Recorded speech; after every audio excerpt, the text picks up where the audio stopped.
Hey, everybody. Welcome back to another episode of Excess Exceed. This is Gearface, perennially scrubby, washed Exceed player.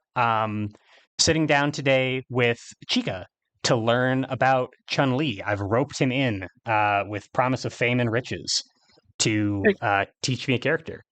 Chykka, thank you so much for being on the show. yeah, you're welcome. Hey guys. Well, today we should be in for some fun with kind of going over Chun-Li. Super looking forward to it. This is actually one of the characters when I ran the mentor event last year. This was one of the characters that I was kind of gravitating towards. So uh, the pressure's on. You're teaching a character that I actually want to learn about, which is going to be great.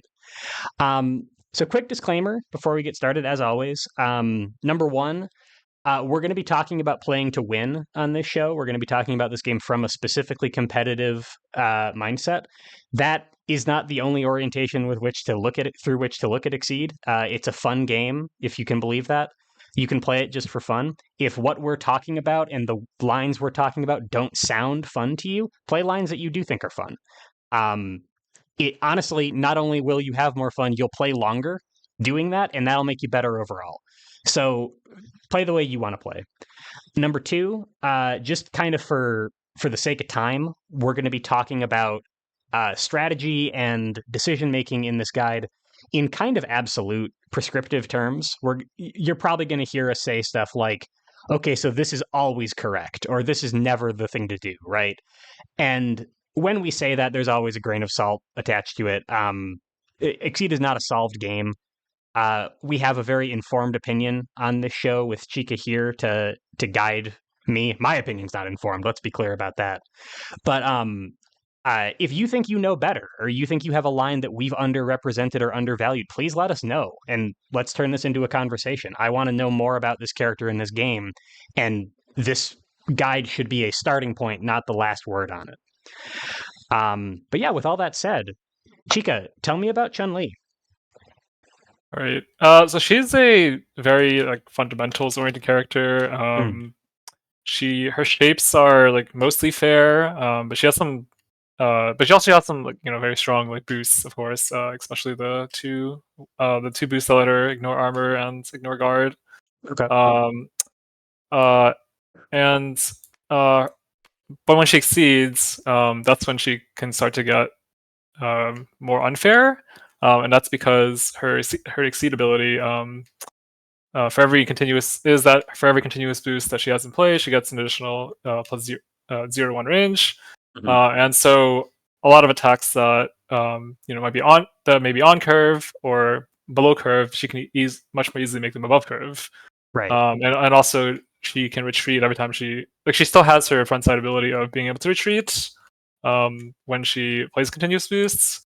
So that's when she can start having a lot of action compression to like kind of get ahead of the opponent on tempo to like create these really strong defensive setups, which she Right. can convert into aggressive setups. Okay. So when you say fair and unfair, um, is another way to think about that like on front side she's kind of forced to play exceed like everybody else, and then when she flips and starts getting access to her stuff, she kind of is trying to deny her opponent the ability to play. Is that a decent way to think about it?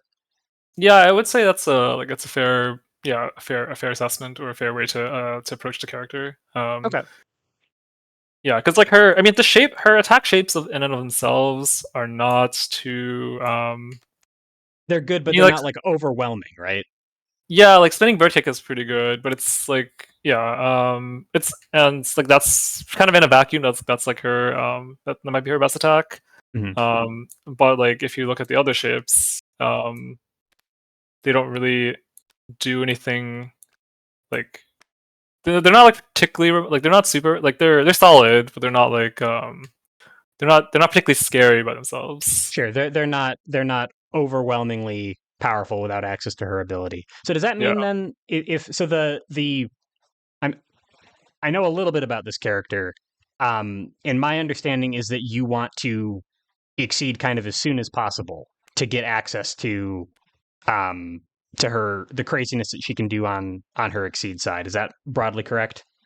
Yeah, generally speaking. The one case where maybe you don't feel where you might feel less of a need to kind of exceed as soon as possible is if you're already somehow winning the game hard enough that like Hosenka becomes online and you just want to hit Hosenka like as soon as possible. Sure. Okay. Which is one of her ultras. So it's kind of the standard tension between a lot of Exceed characters between ultras and Exceed mode, but you're pushing a little bit further into Exceed side as being your primary concern. It sounds like. Yeah, but I think for Chun, it's like especially at higher level, it's probably less so of attention because uh, you can kind of play her in a way where she exceeds like about a third of the way through the game, and then she builds up enough gauge to eventually hit the Hosenka for like for the win, right? Oh, Um, so you're saying so I'm sorry to interrupt. Like on other guides that I've done, the conversation has been pretty strictly about like whether to exceed or play an ultra because 3 gauge on exceed and then 4 gauge on an ultra is yeah, prohibitive. So is her gauge generation kind of crazy then? yeah, I would say it's above average, but it does require her to hit the opponent to get additional gauge. But if we Hmm. look at her boosts, Sure. uh, Yeah. So a lot of these have hit add this card to your yeah, gauge as so actually for all four of these do that. And then this one is basically lets you recur an attack and then the boost adds itself to gauge if you hit. right. Right. And then this also gives you gauge if you need it. Right. Okay. Um, So she's actually kind of, I mean, just in terms of raw number of cards that do it, she's kind of a gauge monster. So yeah, it isn't ridiculous to assume that I'm exceeding and then closing the game out with a big crazy Hosenka play or something. yeah, Okay. And the other thing is we're talking about kind of the exceed side and the character ability, just for clarification for people who might be new to some of this terminology. Um, Resolving a boost means you're putting it in play, right? I've got this card in my hand. I put it down as a boost. That is resolving it, correct? yes. Okay. And if a boost has yeah, well, like if a boost has a now effect, so you do the now effect, and then if it's an instant boost, you do what the instant boost says, and then after all the immediate effects happen, that's when it's considered resolved, Okay. basically. Gotcha. So in that case, then, so let's say here, let's look at maybe this one as an example. I'm playing Chun-Li. I'm on Exceed side. I put this boost down. Effectively, what this says is +1 power, hit gain advantage and add this card to your gauge. You may retreat 1, and you have +0/+1 range. Yeah, All exactly. from this boost. Yeah, Okay, so that's a lot. So her boosts are insane. yeah. Especially on Exceed side. Right. I would say on front side. I mean, it is good. If you feel like you're in a bad spot and you want the action compression of being able to play a boost and to move. It's nice, but it's not. I think it's like the value might not feel as like tangible until you actually exceed. Right, and get Um, that +1 yeah, range. yeah, So when you are using her May retreat 1, I'm assuming that that's mostly just to maintain the range of the threats you have in your hand, not necessarily you're not like, okay, play a boost retreat 1, play a boost retreat 1, play a boost retreat 1. Now we're at range 6 or 8 because most of her stuff like yeah. she's kind of like a mid-rangey, like I'm seeing like a 5 spinning bird kick looks like it hits at about 5. So is that kind of where she's comfy? Like where does she kind of want to stand?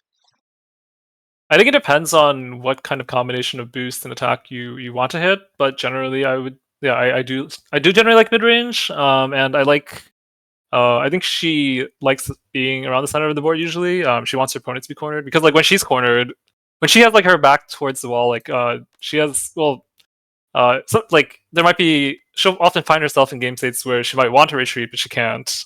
She's got nowhere to go. So Yeah, she's maintaining space herself. Her opponent isn't being really affected by this. It's not like she's pushing them. yeah.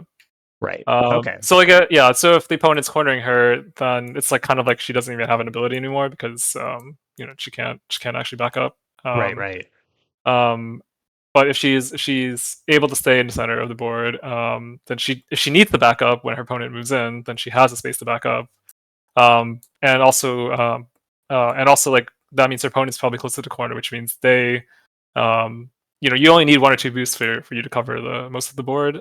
Right. Okay. So Yeah, you're getting range when you're in exceed mode, but when they're cornered, you're also kind of cutting the board in half, so you don't need as yeah, much range to cover it. If if yeah, if if Chun's over here and you're trying to play dive or something, you need like 4 boosts to yeah, get to the exactly. other side of the board. But if you're holding center, there's never a place that they can run where it's too far for you to get up a couple boosts in a couple of turns. Is that Yeah, correct? yeah. So you don't always you only want to retreat if it like puts you in a position where you're actually advantaged. You don't necessarily always want to retreat with the after you play boosts. Okay. And so and I'm sorry to keep on interrupting with questions. I promise we can get into the kit itself in just a second. I Just a mean, couple you're other things welcome about. to keep questions. All right, perfect. All right. Thank goodness I'm so over verbose. I'll take it. So uh for one thing, could you talk a little bit about the relationship between range and speed on this character? Because so for example, if I'm at range 2 with Chun and I play a boost and I retreat, now I have +1 range, but I'm also a farther range away, right? Like I've sort of nullified that in a way, in some ways, but maybe not in others. And this seems like a complicated concept to me, and maybe you can help shed some light on it. So yeah, so you get additional range, but you're one space further away. That means that an attack that you were able to hit with, when you were in in the previous position, you're still gonna be able to hit with that attack. But what it means is that for your opponent, they would have to play like essentially a faster attack in order to kind of keep up with the with like the speed and range. What's the right word? Like deficit. Like I mean, like it creates like a speed/range deficit for the opponent, right? Right, because the way the speed curve in Exceed works is that like the speed limit at this range is probably 6. Like that's about how fast things are going. You've Yeah, yeah, yeah. and you've backed up to here and still have access to the thing that would hit here. Yeah, so Uh, I guess to put it in more succinct terms, let's say you're range 2, and a non-curve attack in range 2 would be speed 6, sure, cross and or then something. yeah, and then if you play a boost and you treat one because of the +0 on range, then you can you can still hit with your speed 6, your previously on curve speed 6 attack, and now it's gonna be above curve because you're at range 3, and at range 3 most of the typical on curve attack is speed 5. So now your 6 speed attack becomes above curve, and therefore you have the advantage in terms of hitting first. Okay, so range and speed kind of uh, They correlate. yeah, they can kind of be exchanged for one another in some circumstances, I guess. Yeah, yeah, Okay. That makes sense. And obviously, your opponent is not getting this benefit. They're not able to reach you with the attacks that they would be able to reach you with before. That's its own benefit. So clearly there's benefits there too. But specifically, the speed and range thing, I think, is sometimes tricky to get your head around. And then the other question I had, I think this is probably something that we should go into as we look into the kit itself. But I've played Chun a couple of times before, and I've noticed that in general, her stuff takes some time, right? Like over yeah. like this is something that I'm setting up over a couple of turns. Um, and I find that when I play Chun, I tend to get trapped in this pattern of boosting and boosting and boosting and boosting and kind of searching for the perfect attack. And I sort of find myself playing passively by doing that. So I'm wondering if as maybe again as we get further into the lesson and we have more things to talk about, if you can talk about like how to diffuse that tendency in yourself to keep on giving your opponent time to stop your setup.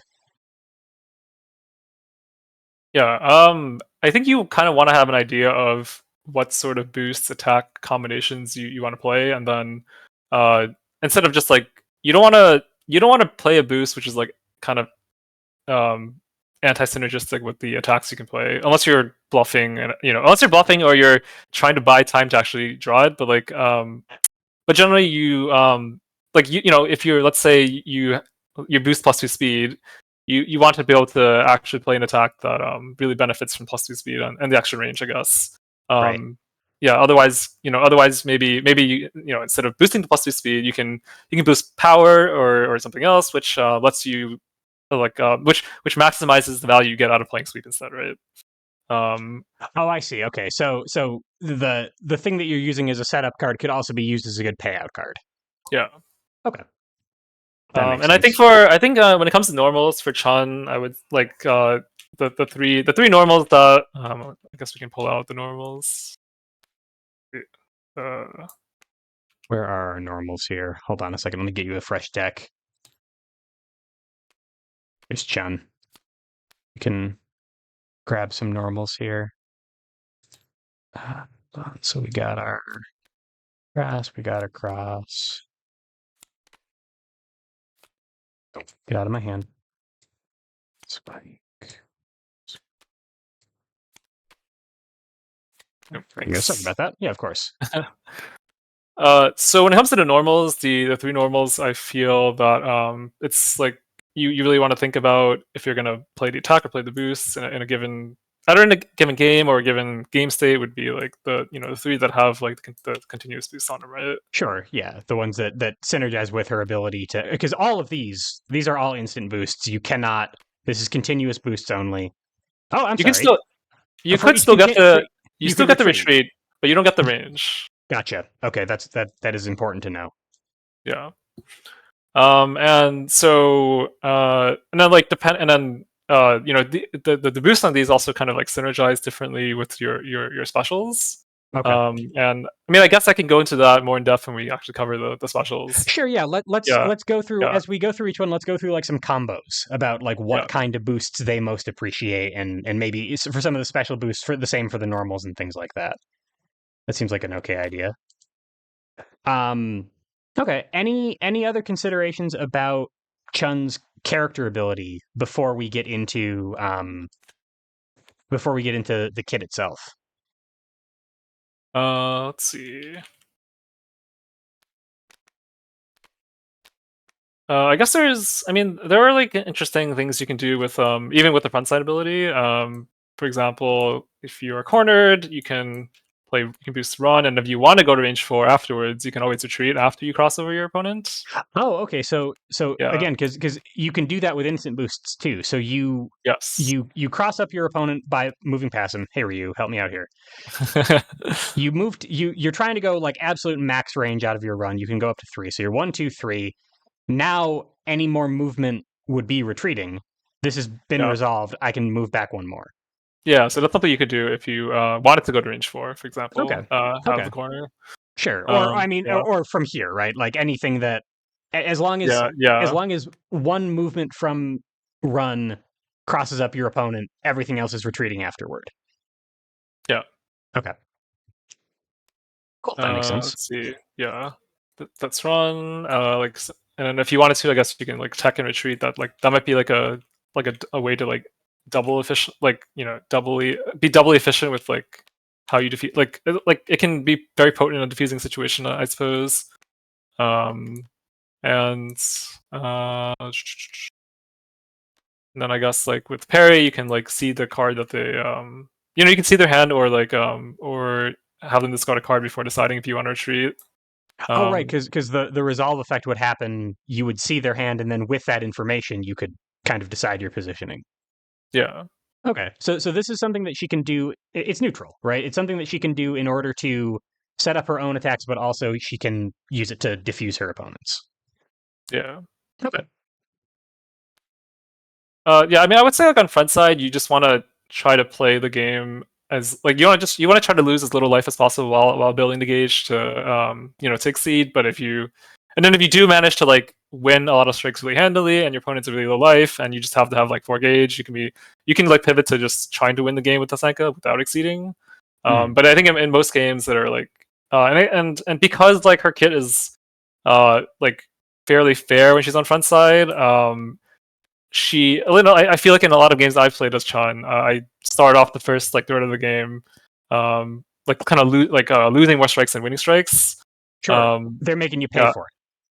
yeah, Right. and so like I think in the first third in the first third of the game, the goal is to just try to try to play neutral as well as you can without like without like I mean yeah like while building gauge.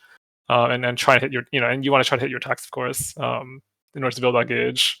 Right. Um, and where am I going with that? And maybe a little bit later in the lesson, we can also go through like some opening plays. Like this is valuable in the early game to get the gauge that you need, and then now that you've flipped, we can talk about those combos to discuss sort of Right. what payouts she can get with her crazier exceed side ability.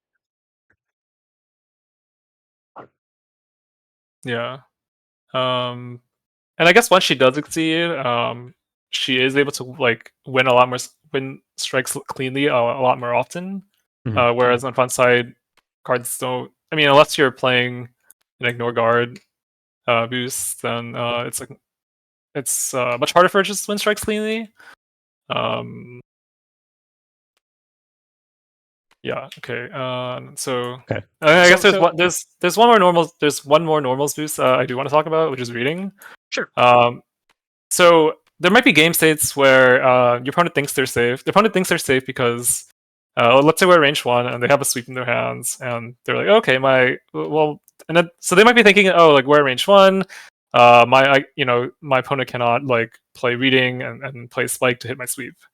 But with Chun-Li, it's different because she can boost reading and then name a normal attack and instead of strike and then retreat one And and then have the strike happen, right? and then Uh, strike. Okay. yeah, So I mean, on some of these boosts, then it's only one direction, but on overhead, on yeah, guard it's crush, on reading, uh, yeah, it's these two. this is like a sort of adjunct or different shaped version of that one season 6 normal boost on Spike mix up the Yeah, yeah, it seems like the move one and now strike thing. So you can just you might not even particularly care about uh, ignoring armor. I mean, it'd be nice to be able to have that happen too, but sometimes you just want to be back one more and then strike, yeah, and that can be useful all on its own. And reading doesn't tell you to strike, but you have to strike when you play reading, so it's a now strike boost as well. yeah, Okay. yeah. So these yeah. So as you said, like these can like if you just need a backup at strike, you can just boost one of these 4 boosts, and it'll let you do that. But also what they also let you do is they let you kind of convert a defensive setup into like an aggressive one, where if you have a bunch of boosts out and your opponent is not doing anything to defuse them, or they're just kind of playing passively to try to like diffuse them at a slower tempo, you can just kind of all of a sudden boost one of these and go to and then choose the position you want to strike at, uh, and then strike in a way where it's like like not possible for your opponent to win the Sure. strike. So I mean, this might be sort of an extreme example given who happens to be on the board, but like if I'm fighting Ryu and he's got 4 gauge and he's hugging range one like crazy, and I'm many other characters are like they've got to move away, and that's what they're doing on their turn. So Chun, even on front side, could say +1 speed and also I back up, Mhm. or something. Or if the two of you are boost warring, she can end the boost war right now, and Yeah, it doesn't matter that you're at range one because no, you're not against Ryu, yeah, and that Metsushiro Yuken that he's threatening isn't actually a big deal anymore. Is that Yeah, is that the kind of exactly. stuff you're talking about? Yeah, that's one of the things she can do. Um, and I guess it doesn't even like it doesn't even I mean it doesn't even strictly apply to I guess having like a Metsu Shoryu. It could just be like a general boost war where you need a little bit of extra like an extra stat or an effect or even like an extra range and strike in the same turn. Right. Oh, Um, right. uh, On yeah, backside, this yeah, is also +1 range, of course. yeah. Okay, so being able to convert that, as you said, like going immediately from defense into offense before your opponent can react with a boost of their own or anything Yes, is yeah, exactly. okay. And I've also I've done some guides at this point. I play some Ryu, and I've done a guide on like Akuma with D, as you know, and like I'm looking over Chun-Li's boosts, and in terms of like raw stats, like she's got a +1 speed and a +1 power, but in terms of a boost war, she's not necessarily going to be able to keep up with characters like that strictly through their Yeah. stats, right? So is that kind of where she's also got to leverage that range advantage and that retreat um to compress her turn and try to get kind of as much out of it as you can?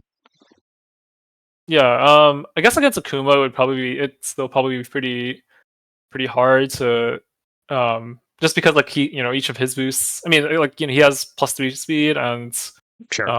yeah, and I guess he And also has and, a and move and plus take another action boost. Yeah. and plus yes power because he's Yeah, Akuma. yeah. Plus as Yeah. much as you want power. I guess in that matchup, without when he doesn't have the +3 speed, if Chun is exceeded, then she'll likely be able to apply a lot of pressure in the sense of being all but like being always able to present a above curve threat to Kuma, which makes it really hard for him to use his critical Oh, right. ability. So Yeah, so as we were saying before, that range and speed are kind of fungible. When you're dealing with somebody with a kind of speed sensitive kit, if you if you add some range and don't back up, or back up to a yeah, range where you're at where you would normally be on curve with a shorter range option, you can outspeed them pretty consistently. yeah. Okay, that is good to know. That makes sense. Okay. Oh, and I guess also, I mean, for people who are coming in from Guilty Gear Strive, the board game, or something like that, or Under Night, um, she also has access to to some pretty solid normal boosts from the season 1 through 5 set, including these 3 excellent stat boosts that help her play neutral and help her establish those threats and keep up. But yeah, Chika, do you want to go through the kit itself now? Yeah. Yeah, let's do it. Okay. So I would say, trying to think if I should. Okay, so I guess we can talk about card shapes, I guess, first. Sure. So I guess the one that's like the most, the like her most solid, her best attack shape, like kind of just by itself, would be spinning bird kick. Mhm. It's essentially it's a 4 speed option that hits essentially ranges 2 to 5 because it has an advanced 3. So Yep. so for example, if Chun is here and Ryu's here, then she would advance 1, 2, 3, and then like these 4 spaces within range, right? Right. Um, but if Ryu is at range 1, the attack would not hit like because Chun would advance 1, 2, 3, Right. and then it would miss. Right. But still like 2 to 5, speed 4, and also has 4 guard is pretty good. Um, but once she's exceeded, if she has a single like, continuous boost out, then like she no longer uh she's no longer afraid to play this attack at range 1 because Right. because Because the advance effect would normally deposition you. The exceed effect doesn't give you more minimum range, but you're doing this from further out, yeah, and so you can hit with it yeah. on exceed side. Okay. Yeah, so when she's exceeded, this attack goes from being good to like kind of being pretty godly. Because yeah, she could just play like practically any continuous boost, and the attack by itself has like just all around really good stats. So, like has 4 speed and 4 guard, which makes it pretty hard to be stunned out by from a faster attack because like most like if your opponent like most attacks that are like uh faster than 4 usually need some kind of boost in order to give it more than 4 Sure. power. Yeah, we can look over at the normals here. We've got you're playing on offense, so you're not worried about the dive. You've got assault at speed 5 hits for 4, cross hits for 3. So yeah, you're going to struggle to get over 4 damage outside of very specific attacks, I guess. Yeah. And with the continuous boost out, the attack all of a sudden hits like all the way like basically effectively range 6 because Right. she would advance 3 and then it has a range of 3. So it's really good coverage. It's just very reliable with a continuous boost out once you exceed. But if you happen to be on front side and your opponent is playing at and you're striking your and you just want to get gauge or you just want to hit them with the attack. There are a lot of ranges where it's still pretty solid. And it has 4 guard, which means it can catch a lot of fireball. It can respond to a lot of fireballs. It can catch cross if you wanted to hard read across. It's like a really big Tatsu. Yeah. Yeah. All right, that makes sense. It's an advanced 3 instead of advanced 2. It does a little bit. It's a little bit faster than Ryu's Tatsu, for example. What about the hit effect? So this is I couldn't do it from here, but if I'm moving past my opponent during a strike, I can push or pull him too. Yeah. So that's also a really powerful effect because it allows Chun-Li to beat a lot of slow options with it because depending on the opponent's like slow attacks range, she can either push or pull them out of range. So in a lot of cases, she can use it to beat sweep by like pushing them away, or if Right. the opponent happens to play a slow fireball, she can pull them into range 1 and it would miss. Right. And if she just outright stuns him and doesn't care about uh positioning to dodge and attack, she can still use it to like set up a preferred range. Yeah, Right. exactly. And this pull effects are outside of grasp are not super common. I think this is right. You can pull past yourself, right? So in this Yeah. position, pull 2 would get him to the corner. Yes, exactly. Okay, cool. So you actually have a lot of flexibility on that, especially Yeah. when you've got more range on it to sort of set yourself where you generally want to be. Yeah. Okay, so this doesn't sound like, I mean, in Exceed mode, it doesn't really sound like it loses to much at all. Yeah. Yeah, it's just a really it's her best special. Uh it's and it's also got like 5 powers, so even without any boost, it does a chunky amount. But if you put a plus 2, if you play a fierce, all of a sudden it goes to 7, and that means that You don't if even, if for some reason you can't push sweep out of range, you can just flat out stun it. right, yeah, If you have you don't even need to. yeah, if you have like these 2 boosts out, it just hits 8 power, or if you have an EX, it's like 8 power. It can beat focus. Yeah. Um, yeah. Is this important enough to her kit that I should be holding one as a threat?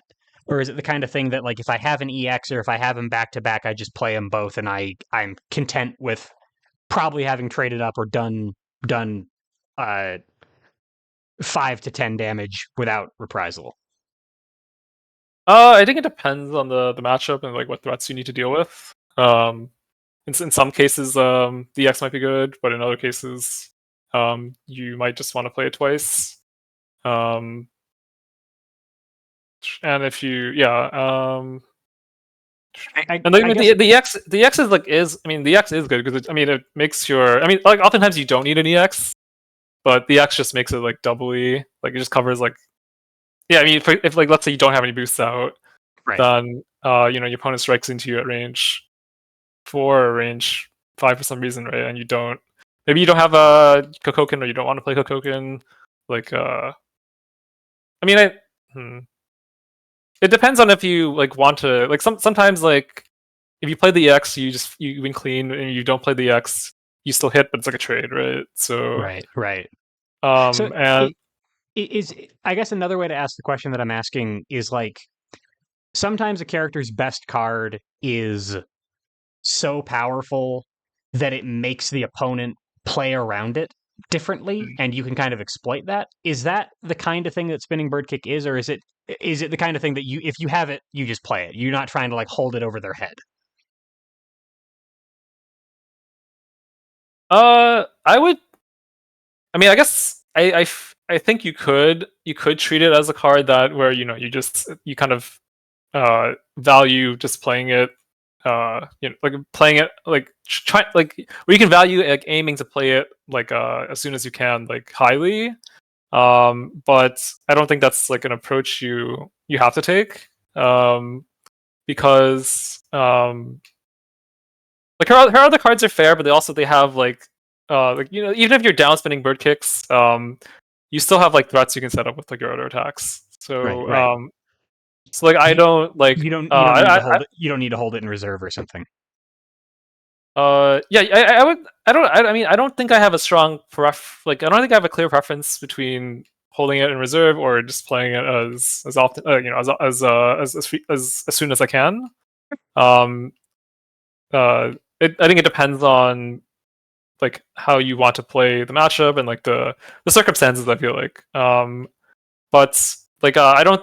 But I think in most cases, there probably isn't a need to like hold it for an EX.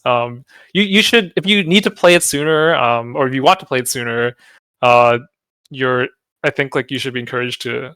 You should like not have any reservations about doing that. Okay, that makes sense, and that's good to know. Do you want to talk about? You already mentioned it a little bit with things like Fierce. Do you want to talk about the combos that go well with each card as we come to them, or should we cover the whole kit and then talk about sort of the combos you can make afterward? I guess we can go over the kit and then Yeah. Okay. yeah, and then no, I guess we can go over, like we can kind of like maybe touch on it a bit, and then like as a recap, as part of like a recap, maybe we can go more specifically into combos, Yeah, perhaps. that sounds great. The question is, I guess, is whether or not we should do the boosts, like do all the attacks and do all the boosts, or just kind of do both as we go over each card. Oh, if we're gonna go through combos later, maybe the boosts are a way to segue into that. So we do attack shapes, and then we just talk about boosts and Okay. combos. Yeah, let's go with that. So that's spinning bird kick. It seems awesome. What's next? Okay, I guess we can talk about Kokoken. Sure. Okay, so Kokoken, that's like that's a way for you to answer fireballs if you don't have spinning bird kick up, and also yeah, and also like in some situations you just if you really need 4 armor, then you can just play it and critical it, and Sure. you have 4 armor, as long as you're going second, basically, because if you go first, then you have an after effect which makes you lose all your armor, and you definitely don't want to you don't want to critical this and then like somehow be forced to take the full damage afterwards. Right. Get hit by a really really really slow fireball or something Yeah. that underspeeds Yeah. you at 2 or something. Or like there might be like you might want to be careful about like initiating with it and criticaling it for the 4 armor, only just to lose to like a slow fireball that is like also speed 2. Also speed 2, sure. So this is a defensive fireball response.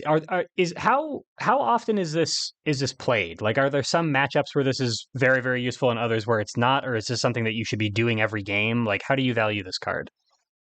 I think it's a card you don't really want to be playing, but sometimes you just you might be in a situation where you really need that 4 armor and the counter hit, right, and just being able to hit the opponent back. Right. Like, especially if you're behind and you're in a bad spot, then it's like, and or if your opponent just has like particular projectiles or like really strong projectiles that you need to answer, then like then you probably want to like think more about how you incorporate Kokoken into your game plan.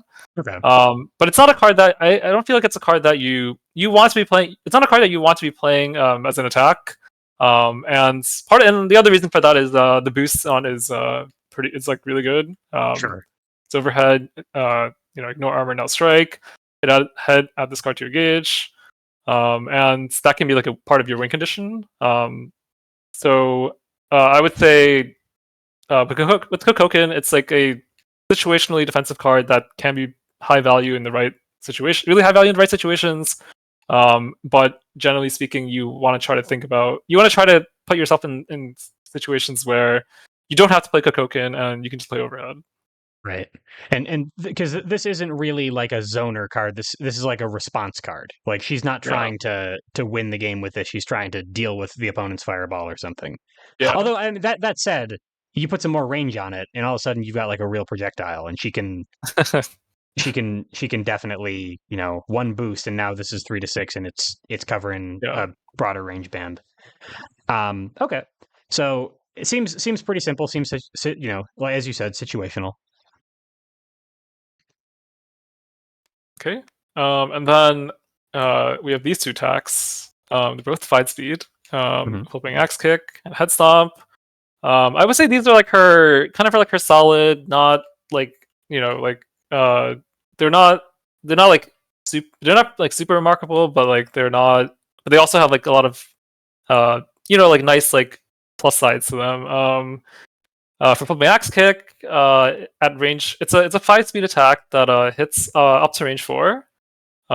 So at range 4, it's actually above curve. So Mhm. at that range, it's like a pretty solid like defensive option that you can use if your opponent to kind of like if your opponent strikes at you is striking at range 4, then they can't safely strike on curve, right? Like they cannot safely dive you because you can respond with flipping axe kick. Right, right. Um, it by itself it doesn't do that much damage. It only does 3 damage, and then if you critical, it does 5, which is like a fair amount. But you're spending a gauge to do it. But if you can add a bit more power onto it, then that's when it becomes like a threatening that's when it becomes an aggressive threat you can set up. Is when you can play some boosts, which gives it which lets it hit for like at least 7 power, like 6 or 7 power. With the critical, and then if you're exceeded, the range on this is like really high. So in those situations, that's when it becomes like a more aggressive threat. Right. And so you're advocating for like, so it actually kind of has a similar situation to spinning bird kick, where you're moving past them, um and you're still hitting at this range. Like, so this works at Yeah, at range 1 as well, unlike spinning bird kick. But if you're yeah, all the way back here, you put a boost down and you're still hitting with this card. yeah. Okay. So range 4 and up is sort of the ideal place to be playing this then. I guess yeah. If you have extra boosts, I would say even at range 3, it's fine because it's an on curve option, and sometimes like if you are at like if you are at further ranges, like if you're in range like 4 or 5, it can often be the case the opponent can cross out of it, so you have to. That's something you would want to be careful about when you're playing this attack at at ranges where it is good. Like it might be like uh I mean, yeah, like if you have let's say if you have a bunch of boosts up, but you don't have any extra speed, and you think and you strike with this would still be pretty good, but it still wouldn't be cross with it can often still lose to, or it can often still get avoided by cross, Right. And even if you have a lot of range. if you're committing a lot of resources to it and they diffuse it with one card, you've lost that strike even though you didn't hit each other. Yeah. Okay. Um, I guess the caveat is that often if you do have a lot of boosts out, then maybe even cross doesn't get them far enough away. But I guess if you happen to be in the corner, Right. um, And yeah, and and then if yeah, and they're that, in the center of the board. that kind of speaks to what you were saying before about positioning being really important with Chun, where you want to hold center so that like there's not that far you can go with a cross. Yeah, Okay. That makes sense to me. And this also, I mean, this seems like it would be part of like her opening mix up, right? Because this is a range 4 option. You don't need any boosts to make it a range 4 option. yeah. Um and maybe after the kit again, we can talk about like sort of her opening game plan to get that gauge. But is this also sort of used as kind of a stand-in for dive sometimes? I mean, it's a fast dive. Generally speaking, unless you really want to just get that third gauge, or just to get another gauge right away, um, there's not too many reasons to kind of just strike with this card alone without anything else. Unless, I mean, or maybe you just want to do 5 damage and you don't think your opponent can like can react to this hitting for 5 damage. Then you might want to initiate with it. But otherwise, it's like at ranges 4, like at range 4, like in the opening positions. Just having this means that it's not safe for your opponent to dive you. Right. And then if you have gauge, to make this attack critical, and you have power boost out, or maybe you have the EX, then suddenly that becomes a much more threatening of an offensive option that you might that will give you a lot more reward for actually initiating with it. Okay, so hold it for defense unless you have a good reason to initiate with it. Yeah. Okay. Sounds good. And also if you draw the EX, that means that like you could just be at range. Like I find that speed 5 attacks that hit at range 3 are typically generally really good EXs, because your opponent might think like, oh, let's play a mix up at range 3, but then if you have like an EX 5 speed that hits at range 3, you can just mash it and Right. just not play the mix up. And anything that kind of gives you the option to not participate in your opponent's mix-up, especially on defense, is Yeah. I mean that's why EX Assault is so good too, right? Like that's a really valuable thing.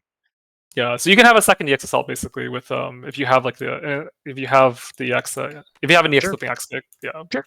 Okay, yeah. I mean, I'm down with it with extra EX Yeah. Assault. That sounds good to me. Yeah, it's kind of the same with Head Stomp, Okay. which is like the other 5. It's also 5 speed and hits at ranges 1 to 3. Hmm. And always hits at ranges 1 to 3. It looks like even on Exceed side, because you advance 3 if you move past Yeah, the opponent. yeah, This range includes them, so I can have all the boosts in the world. I'm hitting from range 1 to 8, and I go 1, 2, 3, and I did not hit. Is that correct? yeah. Okay. Yeah. This is never gonna be like the so yeah. That's the big weakness about this card is that when you're exceeded, it doesn't really the attack doesn't really get stronger in terms of range benefits. Right. Yeah, And also, I guess if they're in the corner, I can't hit right. them at all. Okay. Yeah, exactly. Yeah. Gotcha. So there are some like caveat. There are like this card is like limited in terms of like how and like it has like a like quirky. It has like a quirky hitbox, I guess you can say. And that Mm-hmm. doesn't that your exceed mode doesn't really fix. But I guess if the opponent's not in the corner and you're just at ranges 1 to 3, then it just it's like it can be like on curve at range 3, or it can like dodge focus at range 1. I guess if you can reliably play it, like maybe you boost defend, for example, then this card is always gonna well. Defend is always just pretty good with at making these speed 5 shapes that hit at ranges 1 to 3, like kind of just reliable options to defend with it, like range 1. At closer ranges where their speed Yeah. isn't going to be enough, right? Yeah. Okay, and the critical here, so this gets it up to 6. So talking about like magic numbers, is an EX of head stomp particularly valuable to hit that 7? Yeah. Okay. Yeah, EX Stomp is pretty good for that reason. Okay. Or I mean, I guess, or power attack head stomp, or many other ways that she can get up to that 7 power with it. So this seems like a card that I should be playing a lot as Chun then. I think you could take a look at it that way. The reason that a lot of your Chun in a lot of Chun games you don't end up playing this tag as often as you might want to is because of the boost on it. Sure. Which gives you +1 speed and hit gain advantage at discard your gauge. And that's really valuable for like setting up a lot of threats that trying to give a good example. Let's see.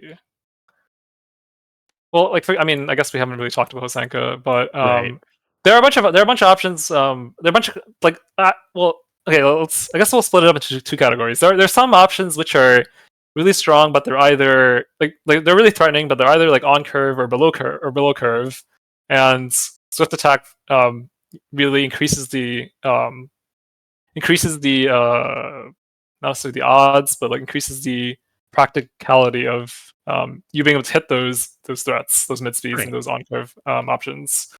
But also, so like that's well, so what I just mentioned is like a more aggressive use of the boost, um, but also it has defensive applications in the sense of so normally when you normally when you play a +1 speed boost, it doesn't really do anything defensively because you're kind of essentially you just pass turn and you're essentially able to just win a strike, like win the speed time defense, right? Like for a lot of boosts that are just simply Oh, +1 speed, right? right. Because otherwise, my opponent just gets the, if they play 6 and I play 5, even though it's boosted to 6, they're still winning because I gave them the turn. Yeah, but for Right. China it's different because well, first of all, she gets to retreat one, Mhm. and so that maybe she has. Well, if she has so let's say if she has a cross in hand, um, the cross would be under curve at range one, right? Because the grass would outspeed it. Right. And so when she boosts this +1 speed, not only does it get the +1 speed, it lets Chun move into a range where cross would where from let's try and move from a range. Let's try and move from a range where cross is under curve to a range where cross is above curve, and then sorry, where cross is on curve, and then now the +1 speed actually makes it above curve, right? Right. Okay. So that all that stuff that we were saying earlier about range and speed being fungible, it doesn't even need to be fungible. This gives you both. Yeah, It gives you the ability to hit from farther away, the ability to back up, but also speed on top of it to make up for the yeah, ground you're losing. yeah. Okay. It's essentially like a if you want like the uh like if you're at a speed deficit, it essentially gives you like double the speed boost than it normally does. Right. Like it's essentially +2 speed in a lot of cases. Like yeah, effectively +2 speed. Right. And if I'm not retreating because I'm already at range, uh, the increased range gives me that anyway when my opponent's far away from me. Like that still happens. I don't need to do the backup if Yeah, I can do it at range 3 into range 4 if I want to. yeah. Or if you're at range two, let's say your grass doesn't hit, but you can boost this. Now your grass not only does your grass hit, it also has +1 speed. Sure. So like if your opponent had let's say if your opponent had +1 speed at this range, um, you could boost this, and now essentially you can outspeed your grasp outspeeds their cross, right? Even if they Right. initiate. It's like a DP now. Yeah, A DP that beats sweep actually, because then you push them yeah, a bunch and wow, okay, yeah. yeah, So exactly. so Yeah, I guess that's a good time to ask this then.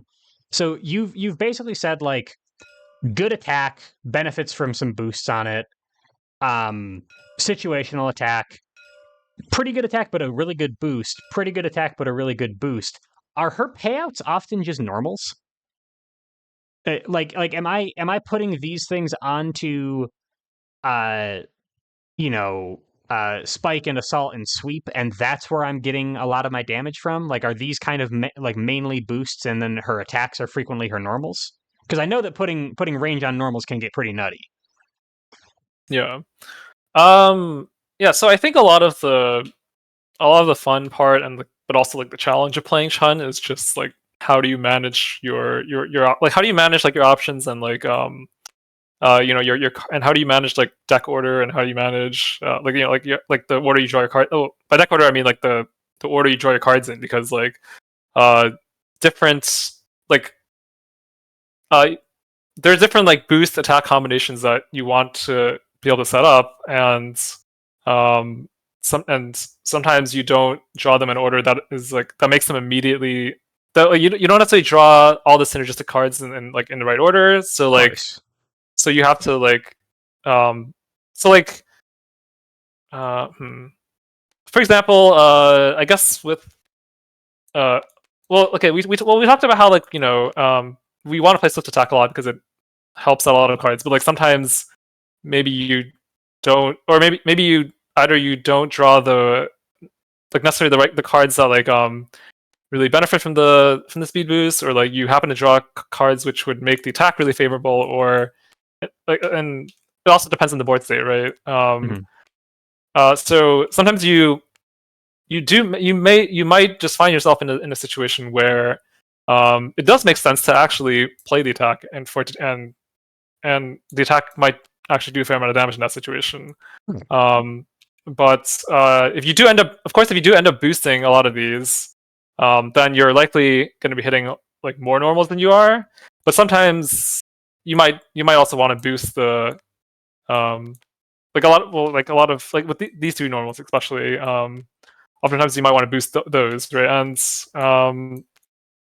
so I guess we can go back to like talking about these normals, because uh, like each of these, like all these boosts can like all the boosts on these normals can like really set up like specific specials, and also specific just like or just attacks in general, like light, like the classic like light and sweep, sorry, light and spike combo. Sure. But in some cases, if you have the right boost, you maybe instead of boosting fierce, you want to boost something else so that your grass becomes scary, Sure. or you want to boost something which gives your sweep like extra range, or and like for example, you have these two cards, then it doesn't make as much sense to boost light and threaten the flipping axe kick. You want to boost the power and play sweep so that you have like 1 to 4 sweep that beats other sweeps, right? Right. But if you don't draw this, but let's say you draw Spike instead, and you draw these two cards, then you might want to boost Light. Light spike. That, Okay. Yeah. yeah, like that. Yeah. So I should stop looking for rules here. I think a lesson that I'm learning from what you're saying is that I need to consider a lot of what Chun's doing much more flexibly, and Yeah. and find the stuff in my hand that I can use to make a little combo. Honestly, kind of like how you would with like Viper. Like Yeah. you're finding combinations within your hand and using them to create threats kind of on the go. Yeah. So it's like a balancing that and a balancing a macro sense of like, for example, if you have a flipping axe kick, uh, you might want to boost it, but then if you boost it, you won't have the EX anymore, right? So like Mhm. maybe you boost something else, and then eventually you make some other combinations in the meantime, and eventually you get the EX, you get an EX flipping X kick, and then at which point you would just play you would want to think about what boost combinations are really good to play EX flipping X kick with, or just simply having the EX flipping X kick will let you respond to a bunch of situations which might have been more riskier to respond to without it, right? Yeah. Um, So yeah, you're holding the options that you think you'll need, and you're spending the ones that you don't think you'll need. That yeah, makes some good sense. yeah. China, I feel like China has a lot of like opportunity costs going on with like basically all of her specials, and like and with also especially with like these three normals. Mhm. Um, and because of like how she chooses to play the card in terms of whether uh she's boosting them, or whether whether she's intending to play it as an attack, is kind of like like really affects like the flow of the game for her. Yeah. um yeah, because like sometimes you might you know where like this, and in a certain game state, and with the certain cards with the right cards in your hands, you might really want to, this might be really good to boost, like or it might be like I mean, I guess I don't know if power attack is ever like actively decided as really good to boost, but sometimes it just makes good sense to boost it, Sure. Yeah. because it facilitates a lot like the other options you have in your hands. Yeah, it's also Oh, it's also worth mentioning that we're just talking about the stat bonus on this boost. It's also got the hit gain advantage and add to gauge. yeah, exactly. And I imagine if you are specifically looking for gauge to exceed, or specifically looking for gauge to set up Hosenka or something, that has some long term implications as well. Yeah. Is the advantage frequently just used to set another boost? Like, do you just cash out and then immediately build back up again to kind of create your setup again, or is she sometimes doing like true advantage chain style combos?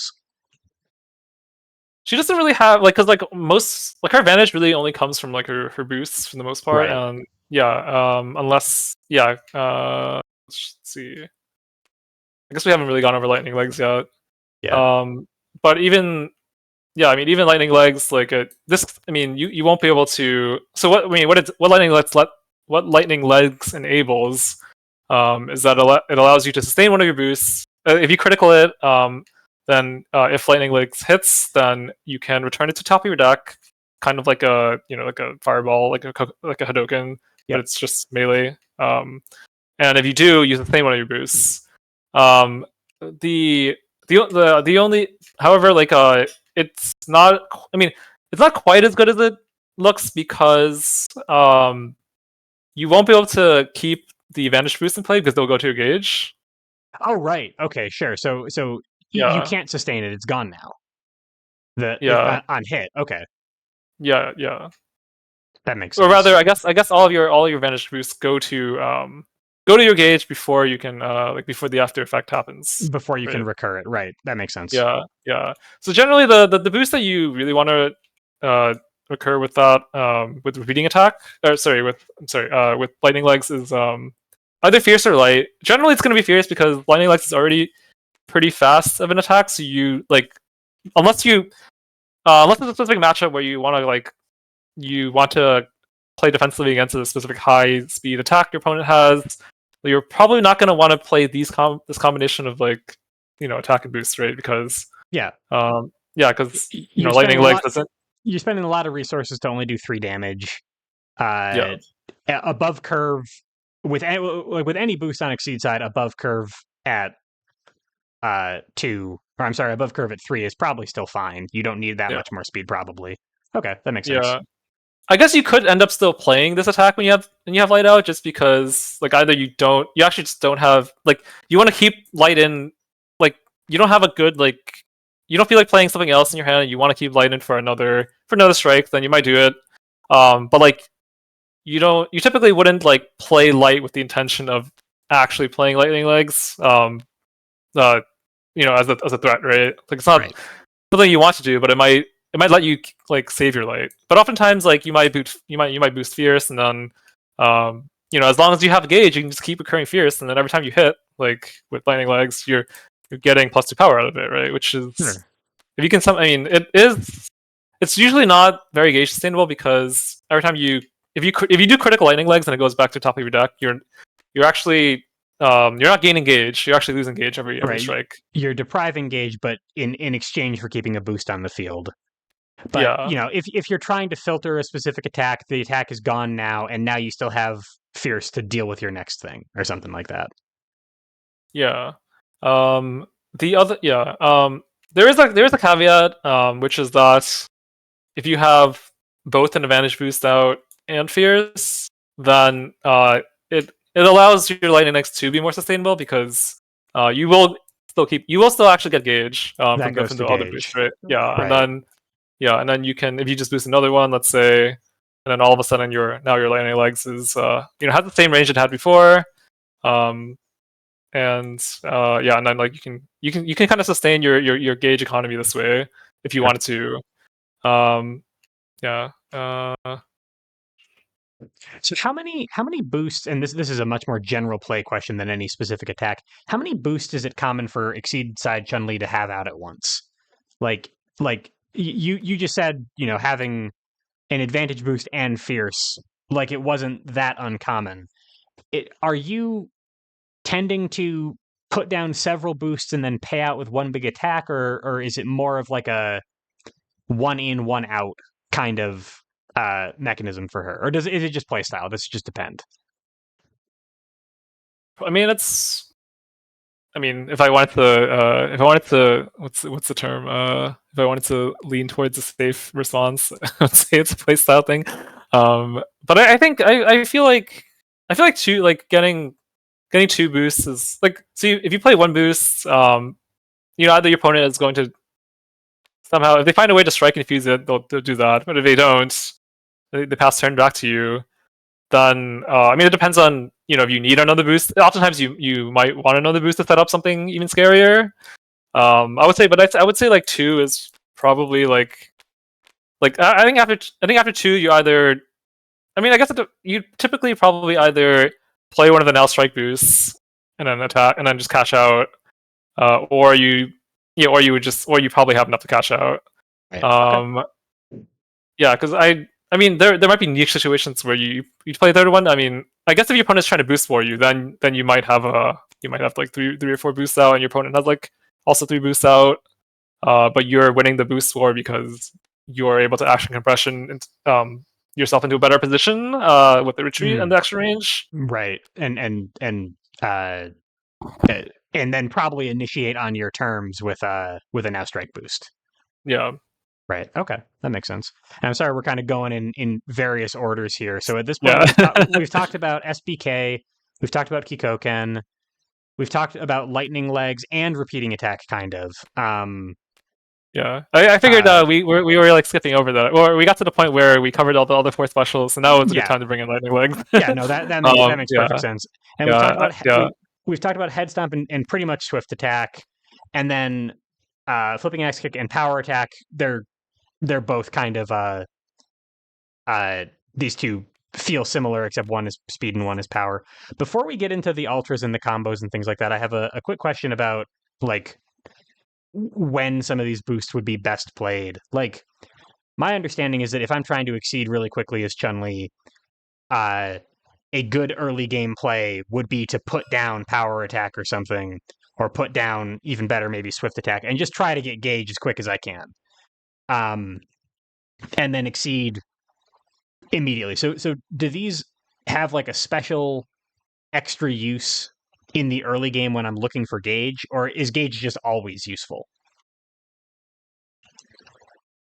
I'm trying to think about how to how to consider that question. So is gauge either always useful, or am I looking for special like special attack boost combinations set up with these boosts? Yeah.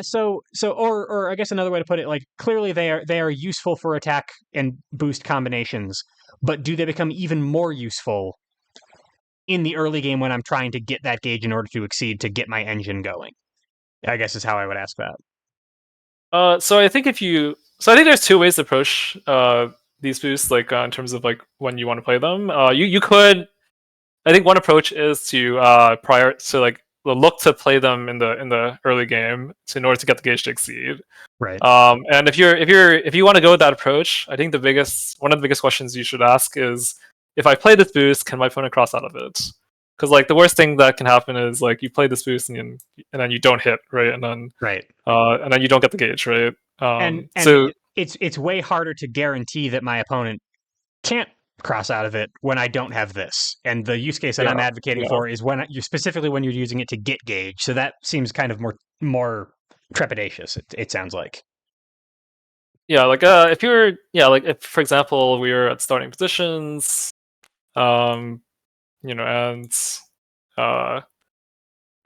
consider, like, let's say you boost like if you boost +1 speed, and then you try to initiate with like a, well, I guess you can. I mean, I guess now you are throwing a speed 6 option, so right. So your opponent might, short of EX cross or something like that, short of pretty extenuating circumstances, I'm probably going to hit and get 2 gauge. Yeah, the opponent might decide to initiate with their own cross just to defuse it, but it depends on the player that you're playing against.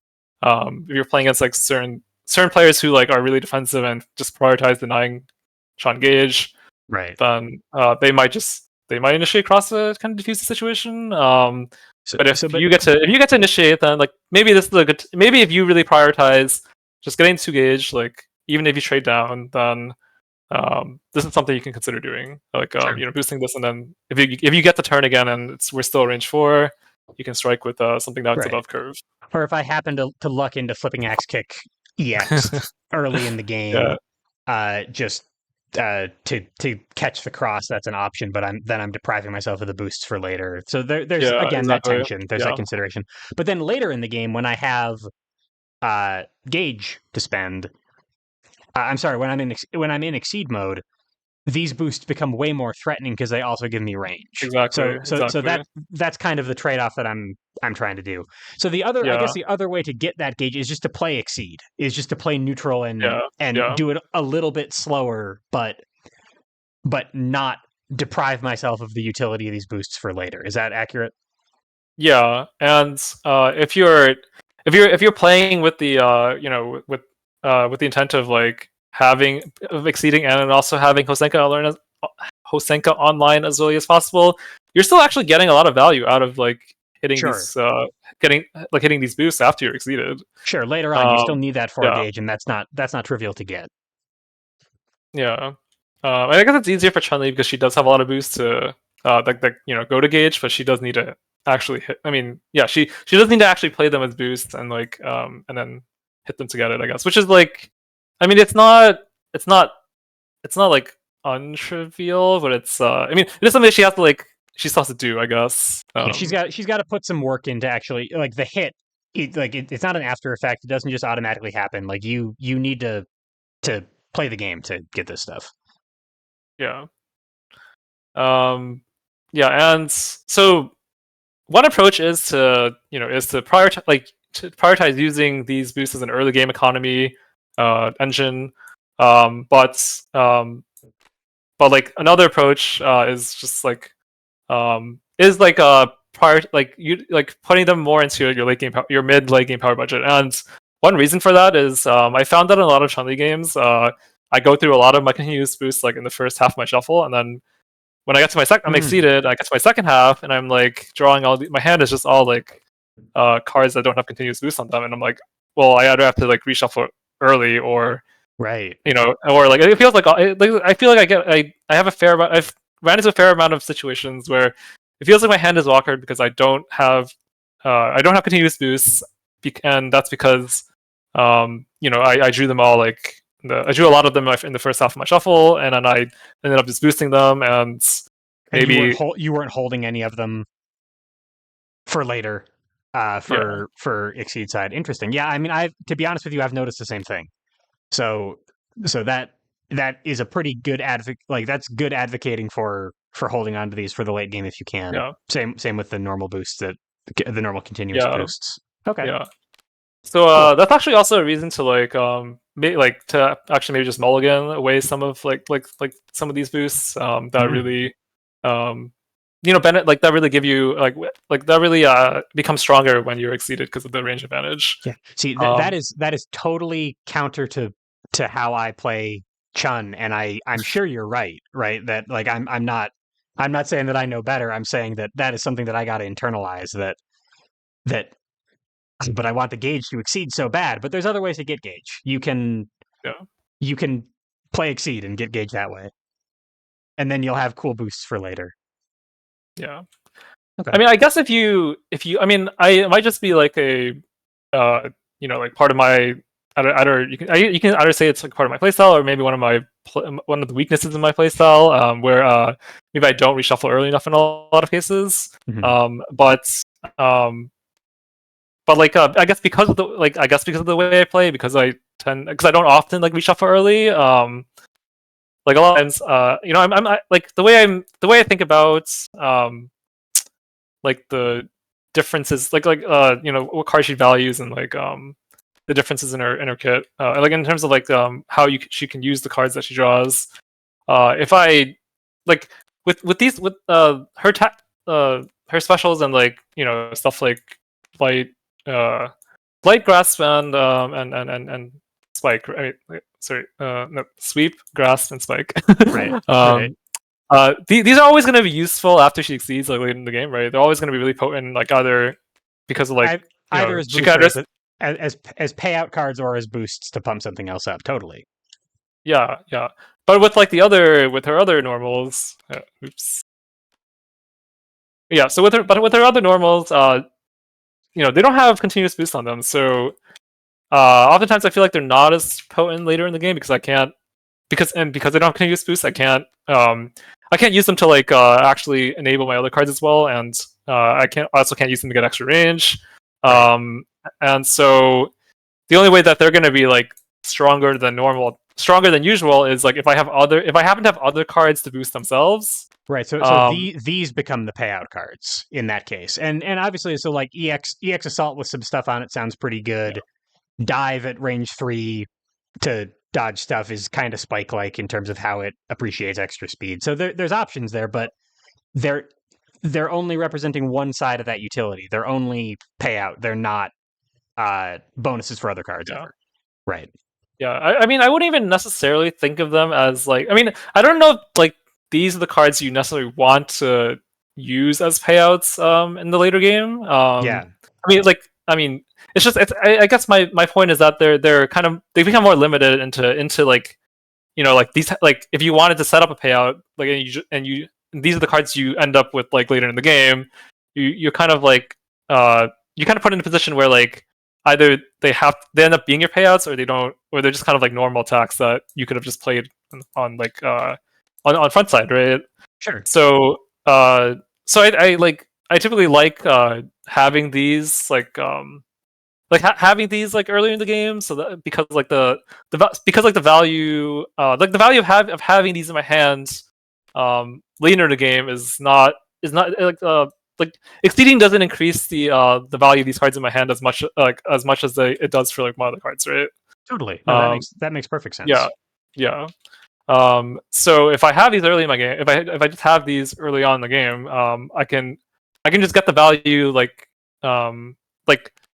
I can just get the value out of like playing them for for what they are, kind of uh, as if like with the other cards. If I'm playing them while I'm on front side, I'm just kind of getting their face value, and that's what's happening with the other with these normals. Mhm. But then if I flip and I have if I were to compare having the other cards in my hand versus having these normals, I'm getting more value out of these other cards than I am with these Sure. normals, right?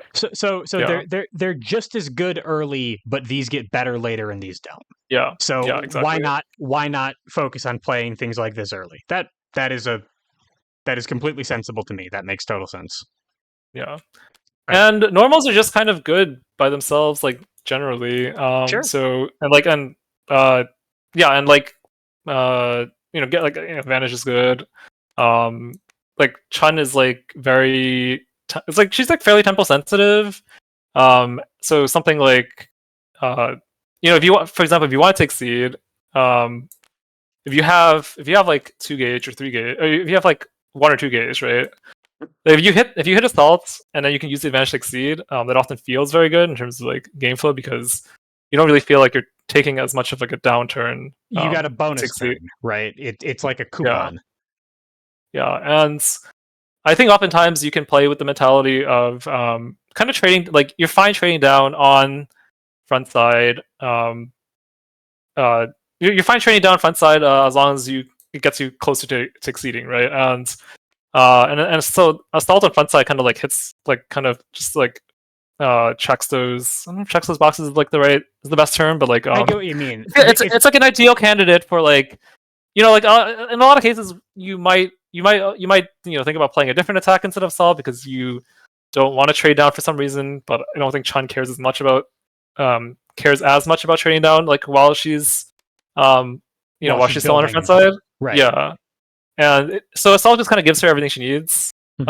on front side. And if you can even kind of like play one of these boosts, for example, with it, she can just get 2 gauge. Like maybe you have EX assaults or you have a single assault, and you can boost one of these two boosts, and then you get Right. not only do you get 1 gauge from assaults and you get a second gauge, and then you can exceed right after, and then oftentimes that gets you either 3 or 4 gauge, and you can exceed, and you gotta just exceed, or you can exceed with like an additional gauge, right?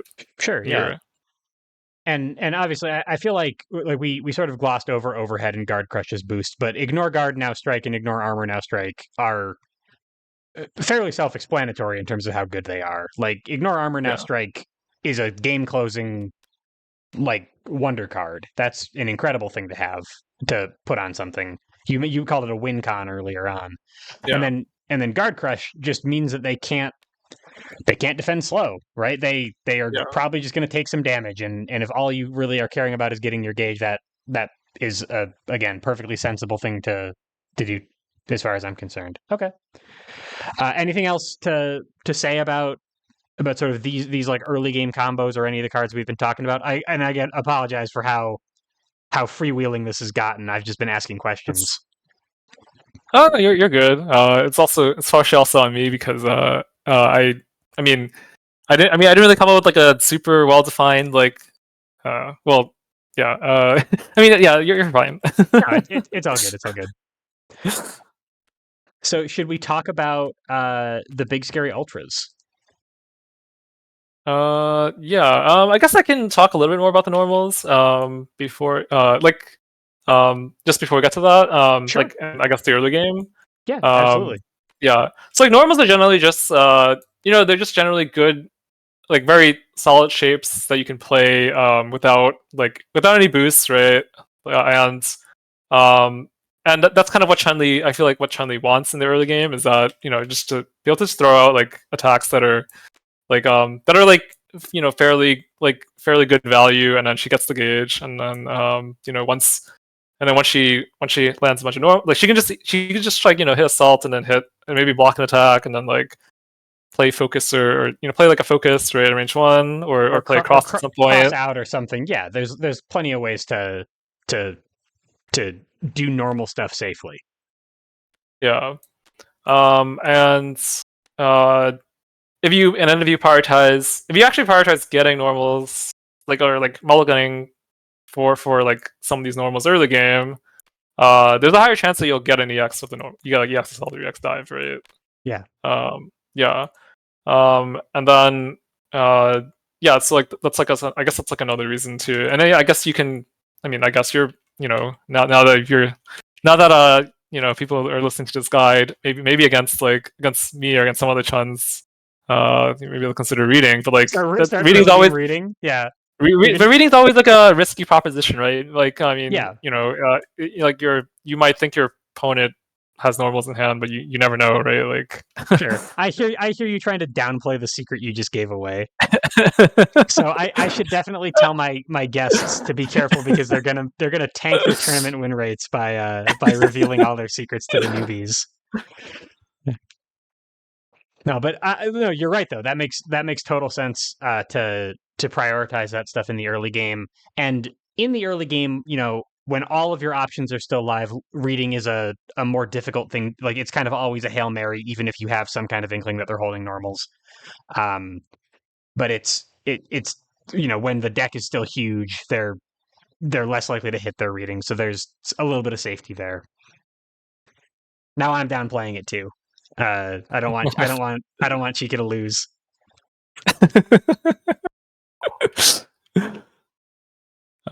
Yeah, I guess this kind of goes back to the mantras of like the mantra of normals being good. Normals being good. Yeah. So you can kind of just play them without needing to invest your continuous boost budget into it. And then save your continuous boost budget for after you exceed with her. Right. No, that is something that I never would have thought of, and it's not how I play Chun, but I'm certainly going to start playing Chun that way. Okay. So her two ultras. So Hosenka is like the classic payout, because it does 9 to 11 damage or even more. And then what you really want is, in terms of like, absolute, yeah, like if your opponent has blocks left, which they'll likely have at least one block left. Yeah. You want to have like at least one overhead to pair with it, like if they have a block left, so that it just it's just completely unblockable damage. Sure. Yeah, and overhead doesn't necessarily have to. You don't have to necessarily pair overhead with Hosenka. Like maybe you have like maybe you have 7 power flipping axe kick, and you can also pair overhead with this. Like if you don't want it to be blocked, for example. Yeah, something that you're sure the payout is, you're reasonably sure the payout's going to hit, and it's going to be big enough to be worth them spending a block on. Yeah, like sometimes even like a range 4 sweep with with overhead is also something you can consider. Or but like this is the classic like way to finish the game is you check your opponent has like 9 health left or less. You can just play if you can play like a overhead Hosenka that hits, then that's like a really strong way to close the game. The game's probably over, yeah. Yeah, so that's a boost you can use to like make sure your Hosenka wins you the game. But sometimes Hosenka, it's 4 speed, so like it hits a ranges 1 to 4 without any boosts. So like range 4 and like range 5, it's like often like it's like if the opponent doesn't have any fast fireballs or fast dives, and you can just play this without any other boosts. But oftentimes they'll need help in order to in order to actually hit. And so that's why you want to consider how much of these two boosts you have left. Sure. Because these really facilitate Hosenka hitting. Make it safer, I guess. Also fierce, but it doesn't unless you're trying to kill from 13 or something. It probably doesn't need the power. Yeah. Okay, and then any consideration toward EX Hosenka being a play, just because you're probably not going to hit with both of them? Yeah. Oftentimes, if you're not playing an ultra pair, you're probably gonna, there's a fair chance you'll eventually draw into an EX Hosenka, and that also significantly helps your ability to actually hit with it, because one extra speed is for this is quite a bit, I feel like. Yeah, that's a lot for and with any sort of boost on top of it, you're very likely to hit at that point. Yeah. I feel like 11 damage doesn't need a ton of explanation. 11 damage kind of speaks for itself. And so, but yeah, one or two boosts on top of it makes it fairly free to hit. But also, my opponent is probably going to be playing around it, right, as best they can. They know that it does 11 damage. It's going to be scary. So having something to keep him from blocking it or keep him from stunning it out or something is very relevant, it sounds like. What about Ultra Parry? I don't think I've ever played this boost, and I don't really know what its value is. Okay, so I know people don't like Ultra Parry, but I actually think it has some interesting use cases. Mm-hmm. I would say there's kind of two that I would kind of that I would sort of focus on, or say would be I would say there were 2 points which you can form form ideas of ultra parry rounds. One is if you're at a range where normals are the biggest threat your opponent has, let's say you're range 1 and you're pretty confident they have focus and sweeps in their hands. You can just say ultra parry and get rid of either get rid of a Kokoken or just 2 cards you don't want, and your opponent might be forced to discard a lot of good normals, right? Sure, a lot of good normals, right? Potentially, yeah. Maybe in their hand they just maybe they don't have you can also check their normals and see how much what normals they have left, and unless they have just a hand of full all normals, then they might be forced to discard normals that they really need at a given range, or just strong normals in general. And the other one is if you're worried about an EX, an EX assault, you can play ultra parry, and they might be forced to get rid of one of the pieces of the EX. Right. And so is this kind of specifically valuable in the mid game then, where you're not trying to build to Hosenka to close the game out, but you're still sort of in the midst of setting up the rest of your game plan? Yeah. Okay. Yeah, I would say so. I guess another use case is what people like to say is the optimal result of ultra parry is they discard 2 normals and then reveal their hand, right? Yeah. I would say that's probably the case. And then you kind of force them to potentially change cards in case well, actually no. Yeah, right. Because they would have discarded all their normals, so they won't have any more normals in hand if they revealed their hand. You couldn't read them, but you still made them discard, and you got hand information. Yeah. You'll be able to know if they have certain EXs up, maybe. Yeah, just all the usual good cases of good benefits of hand information. Sure. Yeah. It just occurred to me that it's probably a good thing that Season 3 is rotating out as Season 7 is rotating in, because Nagori Yuki in Exceed mode would get absolutely stuffed by Ultra Parry. His specials are invalid, and he loses 3 normals. Yeah, that seems rude. Yeah. But I would say, I guess kind of summarize Ultra Fairy, I would say it's a very reads based card. And you want to play it if you have a specific plan in mind about what you don't want to deal with. Sure. Yeah. By default, this should probably be Hosenka unless you have a specific reason to use Ultra Parry. Yeah, And you exactly. might have to look kind of hard for one because Hosenka, again, 11 damage doesn't need much explanation. Yeah. Okay. And then how about Kikosho? Okay. So Kikosho, like on its face, it's kind of on its face, like it's two speed, no guard, so it's just very risky to actually actually be able to hit your opponent with this attack. So on its face, it's kind of like a range dodge. It's just the range dodge, right? Because if you get 2 gauge, you essentially get the if you don't get stunned out and if you didn't hit, right? If you're just simply using it as a range for higher dodge against fireballs, you get your gauge back, and then you draw a card, right, to replace those Senka you played. So it totally refunds itself.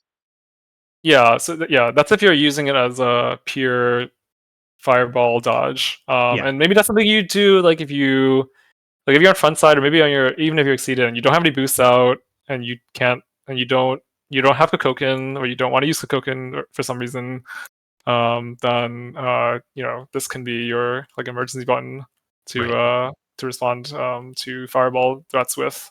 But there are actually ways to make this an actual aggressive threat, and because like once you're exceeded, if you have boosts out, they give you extra range. So now if you have a range 4, if you have a boost out and your opponent tries to play a fireball into you, you can dodge their fireball and hit them back. Right. Now, now instead of 1 to 3, it's like 1 to 4, or maybe it's 1 to 5, etc. Depending on how many boosts you have out. Yeah.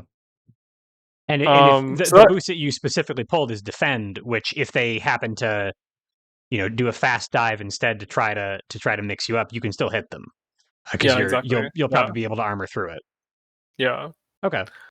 Yeah. And the other way to make an aggressive threat is simply just simply if you have defense, you can be at range 1, and if you initiate with a Kokosho, then there aren't, like, depending on the cards the opponent's character has, they might not be able to break the 4 guard, the 4 defenses, right? Right. And then this is 7 power, so it would stun out sweep. Sure.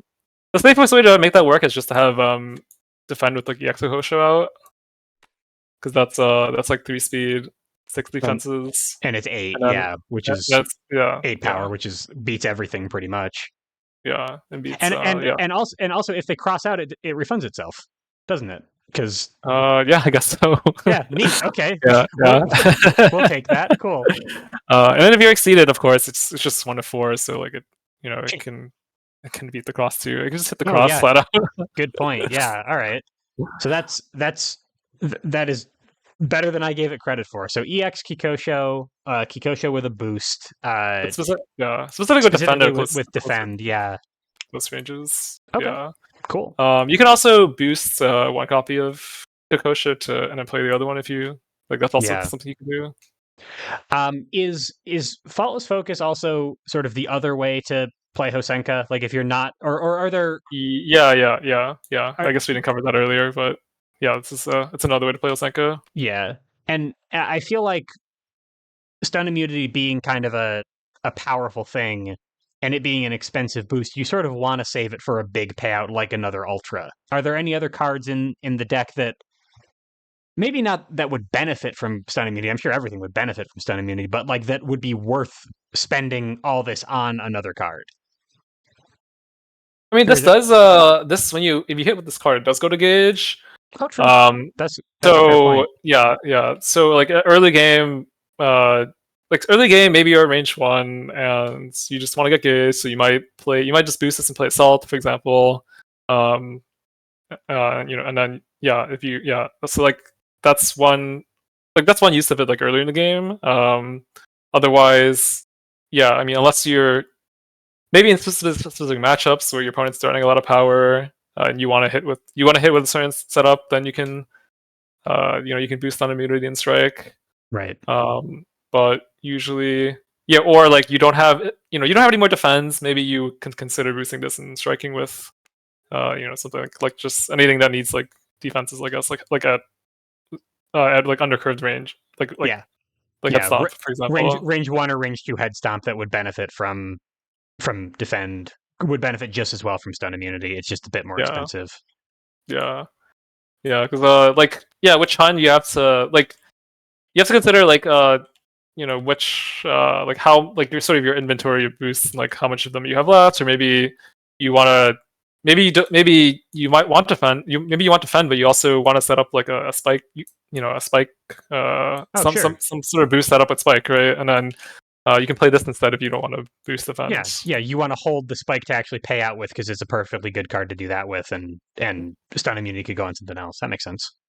Yeah. Okay. So it sounds like that's the kit. So that's ultras, that's attacks, that's boosts, that's some of the combos that you can do.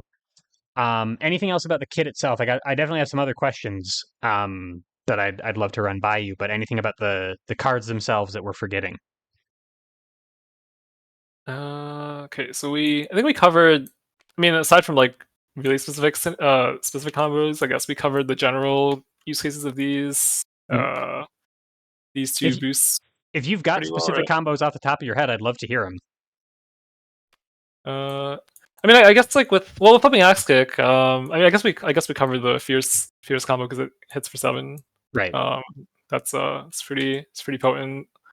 Um, you can boost this and play sweep, right? And that's 7 power sweep. Yep. Gains advantage. Hits 1 to 4. If you exceed it, hits 1 to 4. Yep.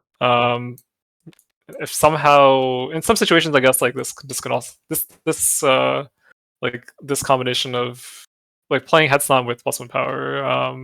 Is also Right. like it goes with the 7, right? So Yeah. And uh, if you're regularly managing to get 2 boosts up, maybe power attack is the second boost you play after something to make it safe. Maybe you put defend yeah, down and then flipping axe yeah, kick, or exactly. light down and then flipping axe kick, or something. Yeah, exactly. Yeah, so yeah, and generally as Chan, you don't you want to end your if you don't have any boosts out, you want to end your turn with like a boost out, like because if you don't have any boosts out, then your attacks are all like very fair, right? Yeah. And they're kind of like a little bit plain in a sense. They don't really give like they're not really that advantaged in like a lot of cases, right? And so if you're exceeded, you generally want to have a boost out so that your opponent is like if your opponent wants to strike into you, they're doing it at a disadvantage. Yeah. And so that's why if you do gain advantage, oftentimes you end up just setting another boost down just to put yourself immediately back into Right. advantage state. You keep playing neutral rather than continually cash out. As you mentioned before, there's not a lot of advantage on her attacks. They're all coming from her Yeah, boosts. Right. yeah. Okay. That all makes sense. Um so question about kind of like more the economic side of this, unless there's more about the cards themselves that you wanted to cover. Let's see. I guess. I guess perhaps I can talk. Trying to think about how much we covered with these 3 normals. I feel like these 3 normals are like because so many of her attacks benefit from like from power, right? Like because she has like this is 5 power. Like these are all kind of like 5 to 6. Like well, this is like The- 6 power, but these are yeah. 5, right? These would all go over that crucial 7 to 8 threshold with power on top of it. So Yeah. right. Yeah, and then also Lightning Legs is also like really likes having Fierce out Yep. because you can just it's already fairly fast, and it's like it's a pretty fast attack, but especially with the extra range, right? Yeah. And so and then every time you hit with Fierce, you're getting a lot of tangible value out of it. So if you can find ways to loop this combo, like Right. that's and this is still like this attack is niche, and even this combo is like because like you're gonna be there's so many things you want to be doing with you're gonna be doing with with grasp that there's not like there might like you might not run into a lot of games where you'll just draw into these 2 cards at the right time to actually utilize it, but if Right. you do, like this is still something you can do and potentially be pretty potent. You can even do it twice. That you can let's say you have like this combination out, you can play this, make it critical. you gain advantage, and then this goes on top of your deck, right? And then Yep. you follow up with like and then like maybe you're range 3, or maybe you're range 4, let's say, and like right now this would only hit at range 3, right? Yeah. But you can play like overhead and then wild swing this, right? Right, sure. And now it's probably beating everything. It beats every normal with that combination of stuff. It deals 5 damage and then you get Fierce again. Yeah, if you wanted to, I guess. Like Right, yeah, maybe yeah, maybe that's yeah, fair. yeah. Yeah. Like maybe you just want to loop this once, for example. I mean, you could loop it again, I guess, but like it Right, depends on the yeah. because you're getting the gauge. Yeah, so it's more flexible than certainly than it would appear at first glance. What about repeating attack as a boost? Actually, are there any I guess we cards? have Are there any cards where that would really benefit? I think sweep is like the main one because like it just, if you just happen to have just, if you're using all your contagious boosters for like all the other reasons that you have to use them, this is always like, you might have this, and like so this like you can just simply use this as like just simply a +0 to 1 range for for sweeps to cover, like to either hit a range 4 or just to cover crosses, right? But also sweep is good. It's the other reason it's really good to pair a sweep is because sweep is like a really good card to recur. Mm-hmm. You might want to play sweep again, or light. or light. And if you're that range 1 and you defend with sweep, it goes back on top. Like sometimes it's safe to just like just strike with like a right, like just wild swing it, right, like on your turn, right? Yeah, definitely. Yeah. You can even, if it's on top of your deck, you can, if you want to, if for some reason, like let's say you're range 4 and you just wanted to like, you need an extra range to actually hit with sweep again. You have like, 3 different, you have like 3 boosts to actually just, Lots wild of swing the sweep with. now strikes that give you the extra range that you need. Yeah. Right. Yeah, and but if you don't mind like passing turn, or like if you don't mind getting red, for example, like Mhm. you can just recur the sweep and then just put down like this boost, and then like Sure. draw your Play sweep again, right? play it again. If you've Yeah, got something else, if you got spike in your hand, you play light to it. You don't have to choose between playing sweep as an attack and as a boost. Yeah, that seems yeah, really powerful. Okay.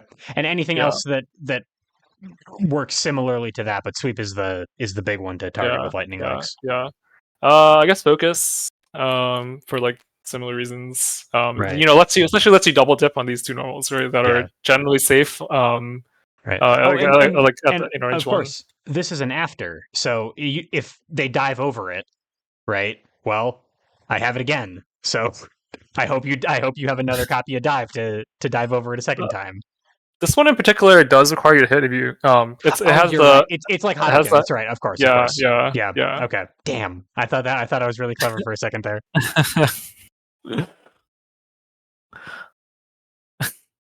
Okay. So that I now understand a lot more about Lightning Legs as a card than I did before. So that's extremely useful. I'm looking forward to fiddling around with that a little bit. Um. Yeah, I would say these 2 normals, maybe in some situations grasp, but probably less, just because after you play grasp, you're likely putting your opponent at a range where like you're not going to be playing grasp again immediately afterwards, and then if your Yeah. opponent has reading left, then you don't want to draw it either, so like it's kind of awkward, right? Yeah. But if your opponent's out of readings, then like you could probably just recur grasp as well. Like Right. it's Or if you really need speed to close out the game or something, and it's yeah, there's a couple of life left, and you're trying to keep your fast options live. yeah. Okay, and then spinning bird kick is, of course, not like a really good pairing with lightning leg or repeating attack, because it essentially lets you play it, even more times than Sure. like even more times, right? Because you already want to play it a lot, but with repeating attack, you can play it even more. Right. Or you could play it and then still have the copy for like guard crush, or like Yep. maybe yeah, yeah, Yep. A lot of similar use cases to sweep. yeah, You don't really have to yeah, pick. yeah, yeah. And then or like if you have EX spinning bird kick, you can play the EX and then still have Still have a have copy. copy left. Right. Yeah, and then and the nice thing about spinning bird kick is that it's not a normal, so you can just draw it after you recur it, and You don't have to worry about getting red. Yeah. Okay. So I mean, the stuff you described is basically like recur your best attack. Basically, Yeah. spinning bird kick, sweep, Basically. focus. Like these are all good attacks. Yeah. Play them Yeah. again. Use the boost Yeah. too. Sure. Yeah, and then for these two in particular, they really benefit from the +1 range. Yeah. Yeah. So So yeah, this allows it to hit at 1. This lets it hit at 4, and it makes them both a lot more consistent. yeah, Cool. That makes sense. I like it. I have been undervaluing this entire part of her kit then, which is always exciting to hear.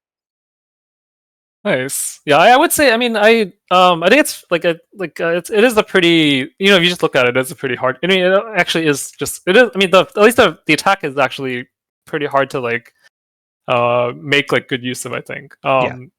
Sometimes you might just want to like defend with it, like just kind of defend with it just like a gauge, like because like it's the effect is actually like really situational because it like doesn't work with actually a lot of your boosts, and hmm the only ones it really works with for like are like really these three, right? Like the Yeah. three normals boosts, and the only one it really gets a lot of value out of is like Is Fierce, but grasp. Yeah. yeah, So maybe use it as the boost more often than not. yeah. Okay. But if you happen to like draw into these cards and it's like maybe a late game situation where like a lot of your opponent's options are down, then like 6 speed, 5 power that lets you sustain your Fierce can be pretty tempting. Yeah, that sounds uh, great.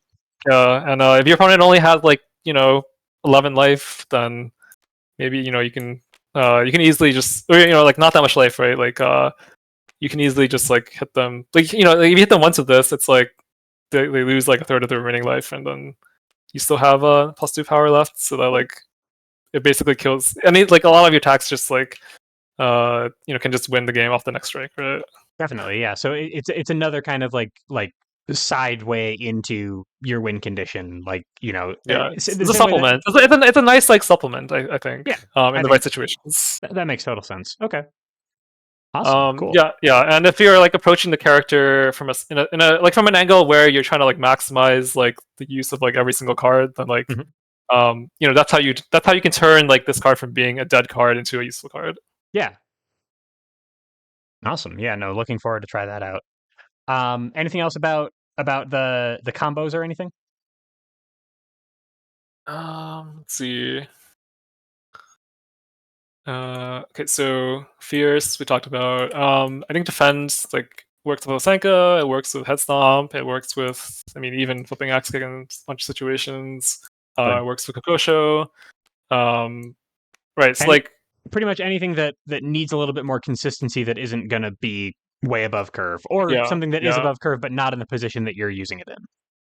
yeah, and I guess it's kind of the same with Light. And like so like with these three, and then but like yeah, and then with these three cards, uh they're also like potentially like pretty threatening attacks like with the extra range. Yeah. So just like you're gonna find yourself like really wanting to like really wanting both sides of these cards like all the time, but Mhm. only be able to use them like one way twice every shuffle, right? Yeah.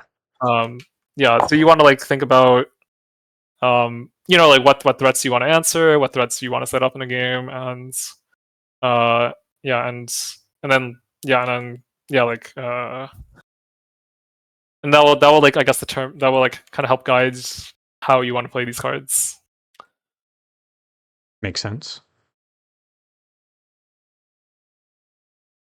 I feel like I covered, yeah, like most. I guess there may be another little addition I can kind of like point out is if you have extra range on dive, like you might be able to play range 2 dive. That's like really niche. I mean, but like maybe with like defend.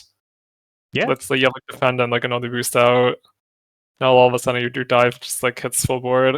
Hits at range 1, hits at range like 6. Yeah, Yeah, no, that sounds good. yeah, And a lot of yeah, this is just confirming the threats you happen to have in your hand and being flexible with yeah, them rather than looking at like, yeah, all right, I need to save power attack for this specific boost or something. You're trying to find it where you can find it. yeah. Okay. So then, I mean, one thing that I I'm questioning then is some of her economic concerns. She's got a 3 gauge exceed. She's got an ultra she really wants to play. She's got a suite of criticals that are not bad. So first of all, where is this? And she's got ways to generate gauge. She can do that. How often is she critting versus how much should I be saving for Hosenka? Like where is my what's your spending limit on gauge for you personally? Uh, crits aren't really like generally they're not that necessary. It like depends on the like the flow of the game, like the game state, I guess. Hmm. Like if I really feel like I want the I need the plus 4 armor to trade well, then and to answer certain fireball, then or maybe sometimes even like if it's later in the game and I just need the 4 armor to survive, Right. then you would hurt this. Although at that point it's like your economy concerns are like kind of like probably the least of your your Right. problems. Right. Yeah. You got If you needed to survive. yeah. You might as well like okay. Well, it's either spend a gauge or I lose the game immediately. So I'll spend the Yeah, gauge. Right. yeah. Okay. And I guess Uh, obviously if you're trying to hit a break point, then critting is to win to hit 7 power with a boost setup or something that can be very powerful for critting. yeah. If I'm like confident with okay, and I guess kind of the same with this. Heads up does at least draw you a card back, so that's I mean Yep. it's yeah, so that is nice. I don't think she okay, and I guess we've talked about this crit, which is like Yep. really situational, but Yeah. yeah, yeah. Um, and then if you happen to have 5 gauge, of course, then you can crit the Hosenka. Right. Yeah, but like I would say compared to a lot of characters, like a lot of characters, like the crits are like really like they really define that attack, right? Whereas for Chun, it's not really so much the case. Right. Yeah, like even Kokoken, I mean, 4 armor is a lot, so like in a lot of cases, you probably if you're responding to fireball, then it's you probably it's very good to crit. Yeah. But In even in then, you don't need a crit for it to function. yeah, in the Um, situation that you'd want to play Hosenka, the crit is probably beneficial, but it's still a bonus. It's not like reuse Hadoken where it's defining the card. I get your point. yeah. Okay. Um, Although I guess I mean I suppose with 3 Hadouken in a lot of cases you probably could just play it You could at just play 4 the speed. card, right? Yeah. Um, And yeah. I guess related to the economic question, I mentioned earlier that I tend to play Chun. I find too passively, and I think some of the stuff that you give me for actual game plan tips is going to help me a lot with that. But I find that I end up seeing not very much of her deck because I am playing kind of passively. Is that a concern? Should I be trying to do bigger change cards actions to get the boosts that I need more often, or is it okay for her to play kind of a conservative, patient play style? I mean, I think I tend to lean towards the more patient playstyle, but I think with her it also might be a reason I run into like issues like awkward hands And and and, and the late reshuffle thing you mentioned, so that could actually be yeah. maybe be mitigated by like a more aggressive uh, flow of the game. Yeah, I think one thing I can improve on with her is just to find. I mean, I think I do like for example, if I have a hand with like some ultras that and I don't want to ultra parry, I might consider and I just don't have I don't have good cards in the situation I need in the situation I'm in, right? Yeah. Then I might just it's doing a big change cards action with some ultras could be pretty good because then it'll let me draw into the cards I need, into the cards I can use the hit with to like either get the gauge I need to exceed or to draw into the continuous boost I need to actually start to to do, to use to do gain an to advantage, to right? do your real game plan. Totally, no, that makes Yeah, sense. yeah, Okay. yeah. and Um, and probably like spending force to move is a lot of her cards move her. A lot of her boost kind of or her action compression on her boost game kind of helps with that too. So that's probably like the third case down the triage. Like you're probably going to be using your force engage less to do that than anything else. I would hope. yeah. I mean, I guess there might be some cases where, if you really need to like, take a big move action, then Right. you might feel like you might have to just do it. But like, Right. Kind of similar to how Ryu sometimes needs to spend yeah, force to move. Like if moving one at a time is not enough, but yeah, right. Okay. Now that works. But and because positioning is so important to her, do it when you need to. yeah. Okay. Uh, Um, but like, yeah, I mean, if she is exceeded, oftentimes she doesn't like when she's exceeded, she gets, because of the range bonus that she gets from her boost, like she doesn't really need. Oftentimes she really doesn't need to move right. She can because, get hit from anywhere. yeah, Right. it's just like on front side, where like in a lot of cases, like she kind of doesn't have an ability in the front side because because it's like, uh, let's say we're at starting positions, like you might, I mean, retreating doesn't really advance your game plan because it doesn't actually, I mean, because if you retreat from range 4 to 5, now only like 2 of your attacks hit, right? Right. Um and your opponent can easily cross out of anything, so you're not actually building gauge. And so sure, like you might, I mean, I guess if you really want to avoid certain attack, then maybe, I don't know, maybe you consider doing it. But like generally, I think like I mean, it's. I can't think of too many cases Yeah. where it's a good idea to like kind of go to range 5 like early on, or It like, and it it also it's it makes it easier for your opponent to eventually corner you, right? corner And you. then Yeah. It as you said, you sort of want to maintain both center and kind of mid range. So like if you're yeah, going from here to here or here to here, it makes more sense than going from here to yeah, here. Right. Or yeah, like, you know, here to here or here to here, to keep that center stage. yeah. You Okay. just like, I think on when you're if you haven't exceeded yet, you just want to build some. You just want to be in positions where you can actually hit attacks. Yeah, And that makes especially if sense. you decide to invest into the boosts, which like give you more gauge for hitting attacks. Yeah. Um, Yeah. Oh yeah. Don't miss then. Definitely. yeah, yeah, yeah. Right.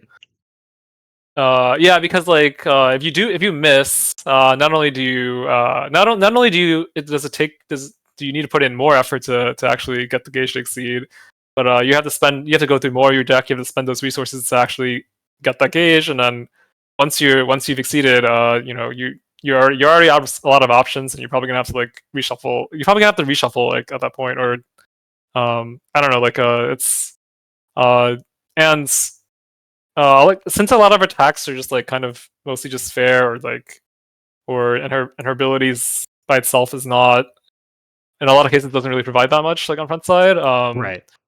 Like it's just the tempo loss can be like pretty significant, and like Yeah. just the option loss from like having to spend those additional resources to win, to having to spend more resources on front side, spending them on on the exceed side to actually like to actually lever it, to actually cash out, to set up like game states where you're advantaged and cash out on them. Right. You're just kind of spending to keep afloat and to kind of stay on track, right? If Yeah. you're You're spending spending them to resources on front side. you're spending them to play exceed, and who wants to do that? You should be doing it on exceed side, uh, to win the game faster, so you don't have to play exceed anymore. Yeah, or just or play them on exceed side so that you can actually play exceed better than your opponent can. That's probably a more positive way to think about Yeah. it. I promise I like this game, guys. All right. So I guess my last question then, Chika, is you've described a whole lot of Chun-Li stuff. Stuff that Chun-Li can do and how to do it. My opponent knows about all of the Chun-Li stuff, and they're doing stuff to stop it, and I don't want them to stop it. Um, because I'm Chun-Li. What are they doing, and how is Chun-Li mitigating their counterplay? I know that's a gigantic question. I think the answer to that question is just like play good exceed. But any specifics that you can think of that they'll try to do to stop you? They'll probably try to press you a lot early game. Like when you don't have your range advantage up yet, like your attacks aren't really that scary. Yeah. And your opponent probably has like they probably get more value from like more like short term value from actually hitting you like winning strikes or just initiating strikes or playing strikes, and the reward they get from like winning strikes is probably higher Right. in the first third of the game. In the short term, yeah, and then Yeah, yeah, you're gonna have to like make up a deficit later on. yeah. That's yeah. I feel like that's a fair amount of my games feel that way. Okay. And you also might get into situations where you're cornered and all your attack, and you just don't, maybe you don't draw your defense, and then all of a sudden, you're kind of average. You have a lot of fairly average attacks that like don't really feel like they do much, Right. like at like range one, uh, and then you also don't have that many mobility boosts. So you have run, but if you don't have run, then you kind of just you have to spend a lot of resources to like leave the corner, and Chun-Li's economy, especially like in terms of hand economy, isn't that great. Yeah. So and then even if you get out of the corner, even if you spend a lot of resources to get out of the corner, it's not like you have a lot of scary threats wherever you're going. If you're not exceeded, you're still only playing like pretty average attacks.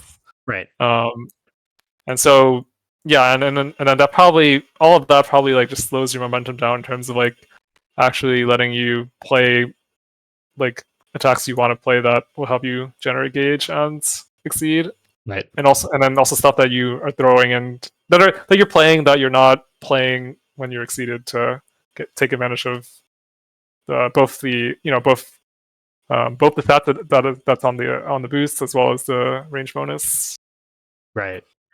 What about once you're flipped? Anything that your opponent consistently can do to mitigate your threats? Is it basically just like hug range one and do strikes when you can't contest them, or strike into your setups? Like, how are they stopping you? I guess if they have action compression that lets them strike, like if they have movement strikes, then maybe they can move into a range where, like, you do have the extra range, but like depending on maybe some of your options are down, or maybe or maybe they just have a card at a certain range that just is really really good, and even with the extra range, like let's say if it's just a fierce, right? It's just +1 range, so Yeah. maybe they move to a range where they have an above curve option and they can beat you soundly. See, or they have a lot of character specific specific options that are just like unfair on their own. Right. Or yeah. Trying to think of a.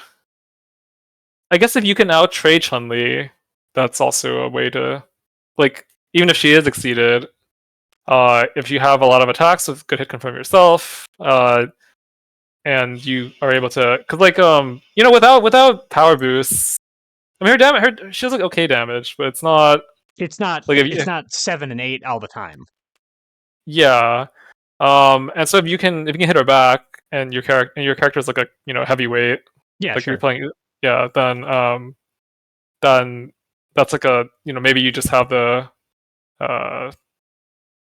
like maybe you just like you have to make Chun-Li work like extra hard to like make sure that you're just not trade that you can't just trade up against her when she strikes. How does she Yeah. do into like characters? I guess you answered this sort of with action compression already. How does she do into characters who can be very very aggressive in pressuring? Because everything she does take some time. Does she have trouble with like a season 7 character or something like that, or a season 6 character who can push the pace of the game faster than she wants it to go? Or is her boost game so good that she really can just like slow them down? I'm trying to think of. I mean, I haven't played her into a whole lot of season 6 and 7. I mean, season 7 just came out recently, right? Of course, And yeah. yeah. I haven't played her into a whole lot of season 6 either. I know. Let's see. I mean, if we go back to older seasons, like I think like Taisei was a character that at least Trill's Taisei specifically, was a character that I struggle into a lot with Chun, just because he can deal so much damage. Like he has a pretty strong early game, and then he also has like a card like Nightmare Tears, where like and Chun doesn't have. I mean, I guess she has. I mean, she has like spinning bird kick for mobility, and she has like, but like, in a lot of ranges, like I mean, let's say like at range 4 or 5, there might be if I don't have like spinning bird kick, or if I don't have dive, then something like nightmare terror is something that she. Well, I mean, I guess for most characters, they don't want to get hit by nightmare terrors. Right. Uh, actually, I don't know if you remember when Yeah, if here. you know what Let the me let me pull out Taisei really quick here. yeah. But Nightmare Terrors is his ultra, right? Where is Taisei? Why am I not? I looked over Taisei like 4 times. Yeah, this is Nightmare Terrors. Hang on.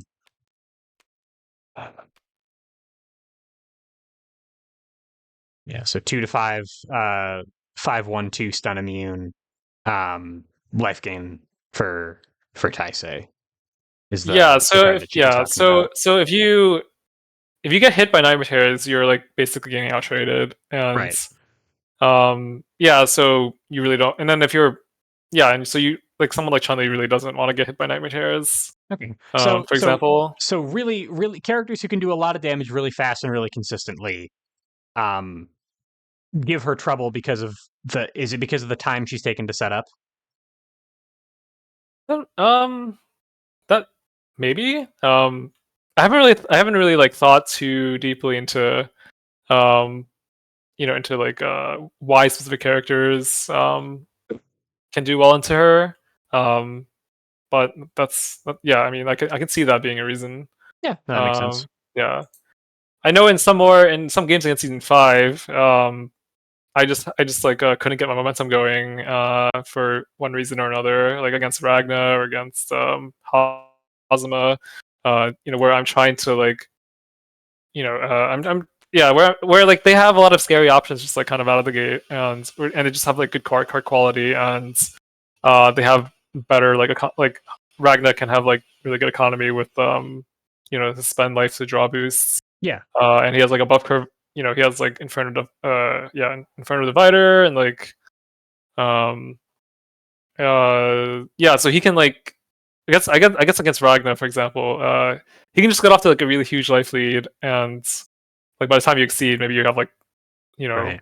sorry, So like 15 life left or something, and he has like so 25. maybe it's less aggression in particular and more that their early game when Chun is at her weakest is where they're kind of building. So it's kind of what you were saying earlier about characters who can outtrade and make life for early game Chun-Li really difficult so that she has more of a deficit to make up. Yeah, I think that's one way Okay. to beat her. Yeah, that makes sense. Well, cool. All right. So we are Um, I'm sorry, go ahead.